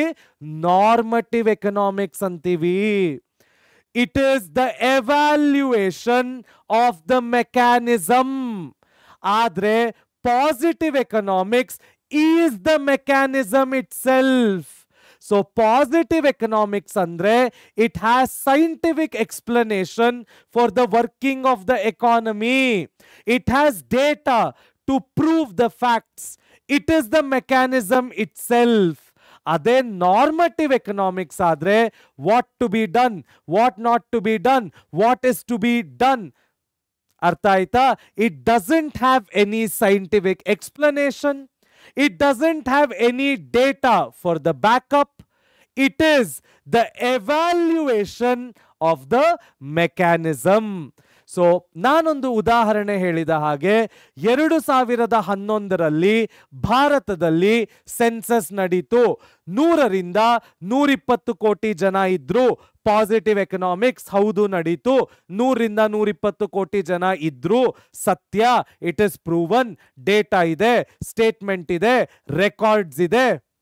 2035ನೇ ಇಸವಿಯಲ್ಲಿ ಭಾರತದಲ್ಲಿ, ನಮ್ಮ ದೇಶದಲ್ಲಿ, ಇಂಡಿಯಾದಲ್ಲಿ 300 ಕೋಟಿ ಜನ ಇರ್ತಾರೆ. ಸುಳ್ಳು, ನನಗೆ ಗೊತ್ತಿಲ್ಲ, ಕನ್ಫರ್ಮ್ ಮಾಡ್ಲಿಕ್ಕೆ ಸಾಧ್ಯ ಇಲ್ಲ, ಡೇಟಾ ಇಲ್ಲ, ರೆಕಾರ್ಡ್ ಇಲ್ಲ, ಗವರ್ಮೆಂಟ್ ಸ್ಟೇಟ್ಮೆಂಟ್ ಇಲ್ಲ, ಮ್ಯಾಥಮ್ಯಾಟಿಕಲ್ ಮಾಡೆಲ್ ಇಲ್ಲ, ಹೇಗೆ ಪ್ರೂವ್ ಮಾಡೋದು? ನಾರ್ಮಟಿವ್ ಎಕನಾಮಿಕ್ಸ್. ಸೊ ಯಾವುದೇ ಒಂದು ಸ್ಟೇಟ್ಮೆಂಟು ಅದೇ ಮೆಕ್ಯಾನಿಸಮ್ ಆಗಿದ್ರೆ ಪಾಸಿಟಿವ್ ಎಕನಾಮಿಕ್ಸ್, ಅಂತಹ ಸ್ಟೇಟ್ಮೆಂಟ್ ಅನ್ನ ಎವ್ಯಾಲ್ಯೂಯೇಟಿವ್ ಮೆಕ್ಯಾನಿಸಮ್ ಆಗಿದ್ರೆ ನಾವು ಅದಕ್ಕೆ ಏನಂತ ಕರಿತೇವೆ? ನಾರ್ಮಟಿವ್ ಎಕನಾಮಿಕ್ಸ್ ಅಂತ ಕರಿತೇವೆ. ನಾನು ಇಷ್ಟೊತ್ತು ಹೇಳಿದ ಡಿಫರೆನ್ಸ್ಗಳೇ ಇಲ್ಲಿರ್ತಕ್ಕಂಥದ್ದು. ಮೊದಲನೆಯದು positive, it studies what is, what was under given circumstances. ಆದರೆ ನಾರ್ಮಟಿವ್ ನೋಡಿ ಇಲ್ಲಿ, what ought to be, what not ought to be. Next, it can be verified with the data, whereas normative it cannot be verified with data. Third, it explains cause and effect relationship.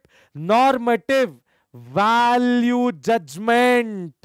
ನಾಲ್ಕನೇದು it is the mechanism function. ಇಲ್ಲಿ ನೋಡಿ, evaluation of mechanism. This is an important question for 2 marks ಅಥವಾ 4 marks. Any doubt? ಬಹಳ ಸುಲಭ ಇದೆ ಅಲ್ಲ? Come will go for the next topic now. So ನಮ್ಮ ಮುಂದಿನ ಟಾಪಿಕ್ ಪ್ರೊಡಕ್ಷನ್ ಪಾಸಿಬಿಲಿಟಿ ಫ್ರಾಂಟಿಯರ್. ಏನು ಪ್ರೊಡಕ್ಷನ್ ಪಾಸಿಬಿಲಿಟಿ ಫ್ರಾಂಟಿಯರ್ ಅಂದ್ರೆ ಅರ್ಥ? ಇದನ್ನ ಪಾಪ್ಯುಲರ್ ಆಗಿ ನಾವು PPF ಅಂತ ಕೂಡ ಕರಿತೇವೆ. ಏನು PPF ಅಥವಾ ಪ್ರೊಡಕ್ಷನ್ ಪಾಸಿಬಿಲಿಟಿ ಫ್ರಾಂಟಿಯರ್ ಅಂದ್ರೆ? ಕೇರ್ಫುಲ್ ಆಗಿ ಕೇಳಿಸ್ಕೊಳ್ಳಿ.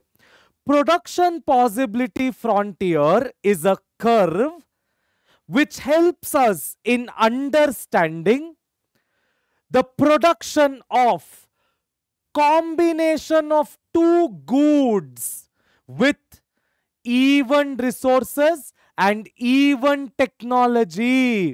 ಏನidhara artha? Production possibility frontier is a curve which shows combination of two goods that can be produced with same technology, same resources. ಯಾವುದೇ ಎರಡು ಕಾಂಬಿನೇಷನ್ ಆಫ್ ಗೂಡ್ಸ್ ಅನ್ನ ಒಂದೇ ರೀತಿಯ ಟೆಕ್ನಾಲಜಿ ಇಟ್ಕೊಂಡು ಒಂದೇ ರೀತಿಯ ರಿಸೋರ್ಸಸ್ ಇಟ್ಕೊಂಡು ಒಂದು ಅರ್ಥವ್ಯವಸ್ಥೆಯಲ್ಲಿ ಮ್ಯಾನ್ಯುಫ್ಯಾಕ್ಚರ್ ಮಾಡಿದ್ರೆ, ಉತ್ಪಾದನೆ ಮಾಡಿದ್ರೆ, ಅದನ್ನ ನಾವು ಎಕನಾಮಿಕ್ಸ್ ಅಲ್ಲಿ ಪ್ರೊಡಕ್ಷನ್ ಪಾಸಿಬಿಲಿಟಿ ಫ್ರಾಂಟಿಯರ್ ಅಂತ ಕರಿತೇವೆ.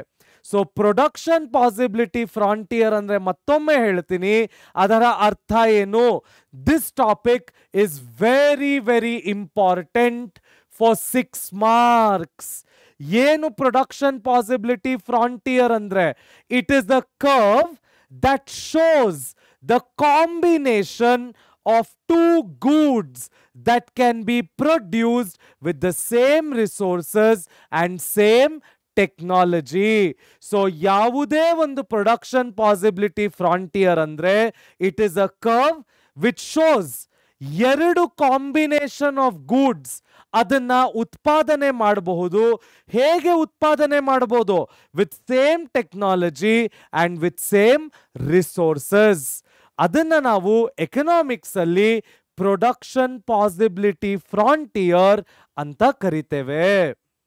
ಹಾಗಾದ್ರೆ ಪ್ರೊಡಕ್ಷನ್ ಪಾಸಿಬಿಲಿಟಿ ಫ್ರಾಂಟಿಯರ್ ಅಲ್ಲಿ ಏನೆಲ್ಲ ಕಲಿಬೇಕು? ಮೊದಲನೆಯದು ಪ್ರೊಡಕ್ಷನ್ ಪಾಸಿಬಿಲಿಟಿ ಸೆಟ್. ಏನದು? ನಾವು ಯಾವ ಎರಡು ಕಾಂಬಿನೇಷನ್ ಆಫ್ ಗೂಡ್ಸ್ ಗಳನ್ನ ಪ್ರೊಡ್ಯೂಸ್ ಮಾಡ್ತೀವಲ್ಲ, ಆ ಕಾಂಬಿನೇಷನ್ಗಳನ್ನ ನಾವೇನಂತ ಕರಿತೇವೆ? Production possibility set. ನಾನು ಗ್ರಾಫ್ ಅನ್ನ ಸಾಲ್ವ್ ಮಾಡಬೇಕಾದ್ರೆ ಇದ್ರ ಬಗ್ಗೆ ಮಾತಾಡ್ತೇನೆ. Next, properties of PPF. ಇದನ್ನ ಕೂಡ ನಾವು ಗ್ರಾಫ್ ಸಾಲ್ವ್ ಮಾಡಿದ ನಂತರ ಬಂದು ನೋಡೋಣ. ಹಾಗಾದ್ರೆ ಹೇಗೆ ಪ್ರೊಡಕ್ಷನ್ ಪಾಸಿಬಿಲಿಟಿ ಫ್ರಾಂಟಿಯರ್ನ ಗ್ರಾಫ್ ಮಾಡೋದು ನೋಡೋಣ ಬನ್ನಿ. ಯಾವುದೇ ಒಂದು ಪ್ರೊಡಕ್ಷನ್ ಪಾಸಿಬಿಲಿಟಿ ಫ್ರಾಂಟಿಯರ್ ನಾನಿವಾಗಲೇ ನಿಮಗೆ ಹೇಳಿದ ಹಾಗೆ it shows combination of two goods which I ಅಂದ್ರೆ economy can produce with same resources, same technology. ನಮ್ಮ ಇಡೀ ಎಕನಾಮಿಕ್ ಸಬ್ಜೆಕ್ಟ್ ಅಲ್ಲಿ ನಾನು ನಿಮ್ಗೊಂದು ಕಿವಿ ಮಾತು ಹೇಳ್ತೀನಿ. It will be very easy for you to understand. ನೀವು ಎಲ್ಲ ಚಾಪ್ಟರ್ಗಳನ್ನು ಫುಡ್ಡಿನಿಂದ ಎಕ್ಸಾಂಪಲ್ ತಗೊಂಡು ಮಾಡಿದ್ರೆ, ಸೊ ನಾನು ನಿಮಗೆ ಇಡೀ ಎಕನಾಮಿಕ್ಸ್ ಅಲ್ಲಿ ಎಲ್ಲ ಚಾಪ್ಟರ್ಗಳನ್ನು ಯಾವುದಾದ್ರೂ ಒಂದು ಊಟದ ವಿಷಯ ತಗೊಂಡು ಹೇಳ್ಕೊಡ್ತೀನಿ. ಸೊ ಈಗ ಪ್ರೊಡಕ್ಷನ್ ಪಾಸಿಬಿಲಿಟಿ ಫ್ರಾಂಟಿಯರ್ಗೂ ನಾವು ಅದನ್ನೇ ಮಾಡೋಣ. ಸೊ ಮೊದಲಿಗೆ we will take the combination of the goods and services. So ನಾನೇನ್ ಮಾಡ್ತೀನಿ? ನಾನು 5 ಕಾಂಬಿನೇಷನ್ ಅನ್ನ ತೆಗೆದುಕೊಳ್ತೀನಿ. ಆಮೇಲೆ ಇವಾಗ ಯಾವ ಎರಡು ಗೂಡ್ಸ್ ಅನ್ನ ತಗೊಳ್ಳೋದು ಯೋಚನೆ ಮಾಡಿದೆ ನಾನು. ಯಾವುದು? ದೋಸೆ ಮತ್ತು ಇಡ್ಲಿ. ದೋಸೆಗೂ ಅಕ್ಕಿ ಬೇಕು, ಸೇಮ್ ರಿಸೋರ್ಸ್. ಇಡ್ಲಿಗೂ ಅಕ್ಕಿ ಬೇಕು, ಸೇಮ್ ರಿಸೋರ್ಸ್. ದೋಸೆಗೂ ಉದ್ದಿನ ಬೇಳೆ ಬೇಕು, ಸೇಮ್ ರಿಸೋರ್ಸ್. ಇಡ್ಲಿಗೂ ಉದ್ದಿನ ಬೇಳೆ ಬೇಕು, ಸೇಮ್ ರಿಸೋರ್ಸ್. ದೋಸೆಗೂ ಮಿಕ್ಸಿ ಬೇಕು, ಸೇಮ್ ಟೆಕ್ನಾಲಜಿ. ಇಡ್ಲಿ ಮಾಡ್ಲಿಕ್ಕೂ ಮಿಕ್ಸಿ ಬೇಕು, ಸೇಮ್ ಟೆಕ್ನಾಲಜಿ. ಸೊ ದೋಸೆ ಮತ್ತು ಇಡ್ಲಿಯನ್ನ ಇಟ್ಕೊಂಡು ಪ್ರೊಡಕ್ಷನ್ ಪಾಸಿಬಿಲಿಟಿ ಫ್ರಾಂಟಿಯರ್ ಅನ್ನ ಕಲಿಯೋಣ ಬನ್ನಿ ಮಕ್ಕಳ. ಸೊ ಮೊದಲನೆಯದು ದೋಸೆ, ಎರಡನೆಯದು ಇಡ್ಲಿ. ಸೊ ಮೊದಲನೆಯದು ನಾನು ಯಾವ್ದು ತಗೋತಾ ಇದ್ದೀನಿ? ದೋಸೆ. ಎರಡನೇದು ಯಾವ್ದು ತಗೋತಾ ಇದ್ದೀನಿ? ಇಡ್ಲಿ. ಈಗ ಇದನ್ನ ನಾವು ಹೇಗೆ ಸಾಲ್ವ್ ಮಾಡಬೇಕು? ಬನ್ನಿ ಕೆಲವಷ್ಟು ಕಾಂಬಿನೇಷನ್ಗಳನ್ನ ತಗೊಳ್ಳೋಣ. ಏನಿ ಕಾಂಬಿನೇಷನ್ನು? ಮೊದಲಿಗೆ ನಾನು 10 ದೋಸೆ ಮಾಡ್ತೇನೆ. ತದನಂತರ ದೋಸೆಯನ್ನ ಇಳಿಸಿ 8 ದೋಸೆ, 6 ದೋಸೆ, 4 ದೋಸೆ, ಕಡೆಗೆ ನಾನು ಎಷ್ಟಕ್ಕೆ ಇಳಿದು ಬಿಡ್ತೀನಿ? 0 ದೋಸೆಗೆ ಇಳಿದು ಬಿಡ್ತೀನಿ. ಈಗ ಇಡ್ಲಿ, ಕೆಳಗಿನಿಂದ ಬರೋಣ. ದೋಸೆ 0 ಮಾಡೋದಾದ್ರೆ ಇಡ್ಲಿ ಯಾವಾಗ್ಲೂ ಏನಾಗಿರುತ್ತೆ? ಮ್ಯಾಕ್ಸಿಮಮ್ ಆಗಿರುತ್ತೆ. ದೋಸೆ 4 ಮಾಡೋದಾದ್ರೆ ಇಡ್ಲಿ ಸ್ವಲ್ಪ ಕಡಿಮೆ ಮಾಡಬೇಕು, 6 ಆಗಿರುತ್ತೆ. ದೋಸೆ 6 ಮಾಡೋದಾದ್ರೆ ಇಡ್ಲಿಯನ್ನ ಮತ್ತಷ್ಟು ಕಡಿಮೆ ಮಾಡ್ತೇನೆ, 4 ಆಗುತ್ತೆ. ದೋಸೆ 8 ಆದ್ರೆ ಮತ್ತೊಮ್ಮೆ ಇಡ್ಲಿಯನ್ನ ಕಡಿಮೆ ಮಾಡ್ತೇನೆ, 2 ಆಗುತ್ತೆ. ದೋಸೆ ಮ್ಯಾಕ್ಸಿಮಮ್ ಆದ್ರೆ ನಾವು ಯಾವುದೇ ಇಡ್ಲಿಯನ್ನ ಏನಾಗುತ್ತೆ ಪ್ರೊಡ್ಯೂಸ್ ಮಾಡಲಿಕ್ಕೆ ಸಾಧ್ಯ ಇಲ್ಲ. ಸೊ ಇಲ್ಲಿ ನಾನು ಏನ್ ಅರ್ಥ ಮಾಡ್ಕೊಂಡೆ ಅಂದ್ರೆ, ದೋಸೆಗಳು ಜಾಸ್ತಿ ಇದ್ರೆ ಇಡ್ಲಿಯನ್ನ ಮಾಡಲಿಕ್ಕೆ ಸಾಧ್ಯ ಇಲ್ಲ, ಇಡ್ಲಿಗಳು ಜಾಸ್ತಿ ಇದ್ರೆ ದೋಸೆ ಮಾಡಲಿಕ್ಕೆ ಸಾಧ್ಯ ಇಲ್ಲ. ಇದನ್ನ ನಾವು ಎಕನಾಮಿಕ್ಸ್ ಅಲ್ಲಿ ಆಪರ್ಚುನಿಟಿ ಕಾಸ್ಟ್ ಅಂತ ಕರಿತೇವೆ. ಏನು ಆಪರ್ಚುನಿಟಿ ಕಾಸ್ಟ್ ಅಂದ್ರೆ ಅರ್ಥ, choosing the second best alternative by giving up some or the other alternative. ಅಂದ್ರೆ ಅಕಸ್ಮಾತ್ ನಾನು ಮ್ಯಾಕ್ಸಿಮಮ್ ದೋಸೆನೇ ಮಾಡಿದ್ರೆ ನನಗೆ ಜಾಸ್ತಿ ದುಡ್ಡು ಸಿಗ್ತಾ ಇತ್ತೋ ಏನೋ, ಮ್ಯಾಕ್ಸಿಮಮ್ ಇಡ್ಲಿಗಳೇ ಮಾಡಿದ್ರೆ ನನಗೆ ಜಾಸ್ತಿ ಕಸ್ಟಮರ್ಸ್ ಬರ್ತಾ ಇದ್ರೋ ಏನೋ. ಈ ಒಂದು ಆತಂಕ ಅಥವಾ ಈ ಒಂದು ಕನ್ಫ್ಯೂಷನ್ ಎಲ್ಲ ವ್ಯಕ್ತಿಗಳಲ್ಲೂ ಇರುತ್ತೆ. ಇದನ್ನ ನಾವು ಕಾಮರ್ಸ್ ಅಲ್ಲಿ ಏನಂತ ಕರಿತೇವೆ, ಆಪರ್ಚುನಿಟಿ ಕಾಸ್ಟ್ ಅಂತ ಕರಿತೇವೆ. ಸೊ ಆಪರ್ಚುನಿಟಿ ಕಾಸ್ಟ್ ಅಂದ್ರೆ ಏನರ್ಥ, ಈಗ ಒಬ್ಬ ರೈತ ತಾನು ಏನು ಬೆಳೆಗಳನ್ನ ಬೆಳೀತಾ ಇದ್ದಾನೆ ಅದರಲ್ಲಿ ಯಾವಾಗ್ಲೂ ಒಂದು ಕನ್ಫ್ಯೂಷನ್ ಇರುತ್ತೆ. ಈ ಬೆಳೆ ಹಾಕಿದ್ರೆ ಜಾಸ್ತಿ ದುಡ್ಡು ಬರುತ್ತಾ, ಅಕಸ್ಮಾತ್ ಇದ್ರ ಬದಲು ಅದು ಹಾಕಿದ್ರೆ. ಈ ಅಕಸ್ಮಾತ್ ಅನ್ನೋ ಪದ ಏನ್ ಬರುತ್ತೆ ಅದನ್ನೇ ನಾವು ಎಕನಾಮಿಕ್ಸ್ ಅಲ್ಲಿ ಏನಂತ ಕರಿತೇವೆ, ಆಪರ್ಚುನಿಟಿ ಕಾಸ್ಟ್ ಅಂತ ಕರಿತೇವೆ. ಈಗ ನಿಮ್ಮ ವಿಷಯದಲ್ಲೇ ಆಯ್ತು, ನೀವೆಲ್ಲರೂ ಸೈನ್ಸ್ ಬದಲು ಕಾಮರ್ಸ್ ತಗೊಂಡಿದ್ರಿ, ಅಕಸ್ಮಾತ್ ಸೈನ್ಸ್ ತಗೊಂಡು IIT ಹೋಗಿದ್ರೆ that opportunity cost is always there. ಅದನ್ನ ನಾವು ಎಕನಾಮಿಕ್ಸ್ ಅಲ್ಲಿ ಈ ರೀತಿ ಎಕ್ಸ್ಪ್ಲೇನ್ ಮಾಡ್ತೀವಿ. Isn't it interesting? ಈಗ ಇದಕ್ಕೆ ಒಂದು ಗ್ರಾಫ್ ಅನ್ನ ನೋಡೋಣ. As usual, this will be my y-axis. This will be my x-axis. So ನಾನು x-axis ನಲ್ಲಿ ದೋಸೆಯನ್ನ ತಗೊಂಡ್ರೆ y-axis ನಲ್ಲಿ ಇಡ್ಲಿಯನ್ನ ತೆಗೆದುಕೊಳ್ತೇನೆ. ಸೊ ದೋಸೆಯಲ್ಲಿ ಮ್ಯಾಕ್ಸಿಮಮ್ 10 ಇದೆ, ಮಿನಿಮಮ್ 0 ಇದೆ. ಸೊ 0, 2, 4, 6, 8, 10. ನೆಕ್ಸ್ಟ್ ಇಡ್ಲಿಯಲ್ಲಿ ಮಿನಿಮಮ್ 0 ಇದೆ, ಮ್ಯಾಕ್ಸಿಮಮ್ 8 ಇದೆ, ತಗೊಳ್ಳೋಣ. ಸೊ 2, 4, 6, 8, ಒಂದು ಎಕ್ಸ್ಟ್ರಾ ಯಾವಾಗ್ಲೂ ತಗೊಳ್ಳೋಣ, 10. ಈಗ ನಾವು ಮಾರ್ಕ್ ಮಾಡಬೇಕು ಮೊದಲನೆಯ ಕಾಂಬಿನೇಷನ್ ಏನು, 10 ಮತ್ತೆ 0. ಸೊ 0 ಇಡ್ಲಿ ಇದ್ರೆ ದೋಸೆ ಯಾವಾಗ್ಲೂ ಏನಾಗಿರ್ತದೆ, 10 ಆಗಿರ್ತದೆ. ಸೆಕೆಂಡ್ ಕಾಂಬಿನೇಷನ್ 8 ಮತ್ತೆ 2. ಸೊ ಯಾವಾಗ್ಲೂ ದೋಸೆ 8 ಇದ್ರೆ ಇಡ್ಲಿ ಯಾವಾಗ್ಲೂ ಏನಾಗಿರ್ತದೆ, 2 ಆಗಿರ್ತದೆ ಇಲ್ಲಿ. ಕ್ಲಿಯರ್? ಮೂರನೆಯ ಕಾಂಬಿನೇಷನ್ 6 ಮತ್ತು 4. ದೋಸೆ 6 ಆಗಿದ್ರೆ ಇಡ್ಲಿ ಎಷ್ಟಾಗಿರುತ್ತೆ, 4 ಆಗಿರುತ್ತೆ. ದೋಸೆ 6 ಆಗಿದ್ರೆ ಇಡ್ಲಿ ಎಷ್ಟಾಗಿರುತ್ತೆ, 4 ಆಗಿರುತ್ತೆ. ನಾಲ್ಕನೆಯ ಕಾಂಬಿನೇಷನ್ 4 ಮತ್ತು 6. 4 ದೋಸೆಗೆ 6 ಇಡ್ಲಿ, 4 ದೋಸೆಗೆ 6 idli, 6 idli. Next 0 dosa 8 idli. So last combination ಏನು, 0 ದೋಸೆಗೆ 8 ಇಡ್ಲಿ, 0 ದೋಸೆಗೆ 8 ಇಡ್ಲಿ. ಸೊ ನಾನಿವಾಗ ಈ ಪಾಯಿಂಟ್ಸ್ನೆಲ್ಲ ಕಂಬೈನ್ ಮಾಡಿದ್ರೆ ನನಗೆ ಸಿಕ್ತಕ್ಕಂತಹ ಲೈನ್ ಅನ್ನ ನಾನೇನಂತ ಕರಿತೇನೆ, ಪ್ರೊಡಕ್ಷನ್ ಪಾಸಿಬಿಲಿಟಿ ಫ್ರಾಂಟಿಯರ್. ಇದರ ಒಳಗೆ ನನಗೆ ಕೆಲವು ಕಾಂಬಿನೇಷನ್ಗಳು ಸಿಕ್ಕಿದ್ವು. ಕರೆಕ್ಟ್ ತಾನೆ? ನೋಡಿ ಇಲ್ಲಿ ಹಲವಾರು ಕಾಂಬಿನೇಷನ್ಗಳು ಸಿಕ್ಕಿದ್ವು.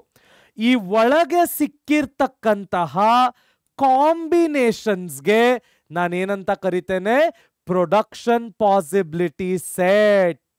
ಸೊ ನಾನು ಇದನ್ನೇ ನಿಮ್ಗೆ ಅವಾಗಲೇ ಹೇಳಿದ್ದು, ಈ ಪ್ರೊಡಕ್ಷನ್ ಪಾಸಿಬಿಲಿಟಿ ಫ್ರಾಂಟಿಯರ್ ಒಳಗಡೆ ನಮಗೆ ಯಾವ ಯಾವ ಕಾಂಬಿನೇಷನ್ಗಳು ಸಿಗ್ತದೆ ಅದಕ್ಕೆ ನಾವೇನಂತ ಕರಿತೇವೆ, production possibility set. So axis ಬರೆಯೋದನ್ನ ಮರಿಬಾರ್ದು. ಎಕ್ಸ್ ಆಕ್ಸಿಸ್ ಏನಿದೆ, 1 ಸೆಂಟಿಮೀಟರ್ 2 ಯೂನಿಟ್ಸ್.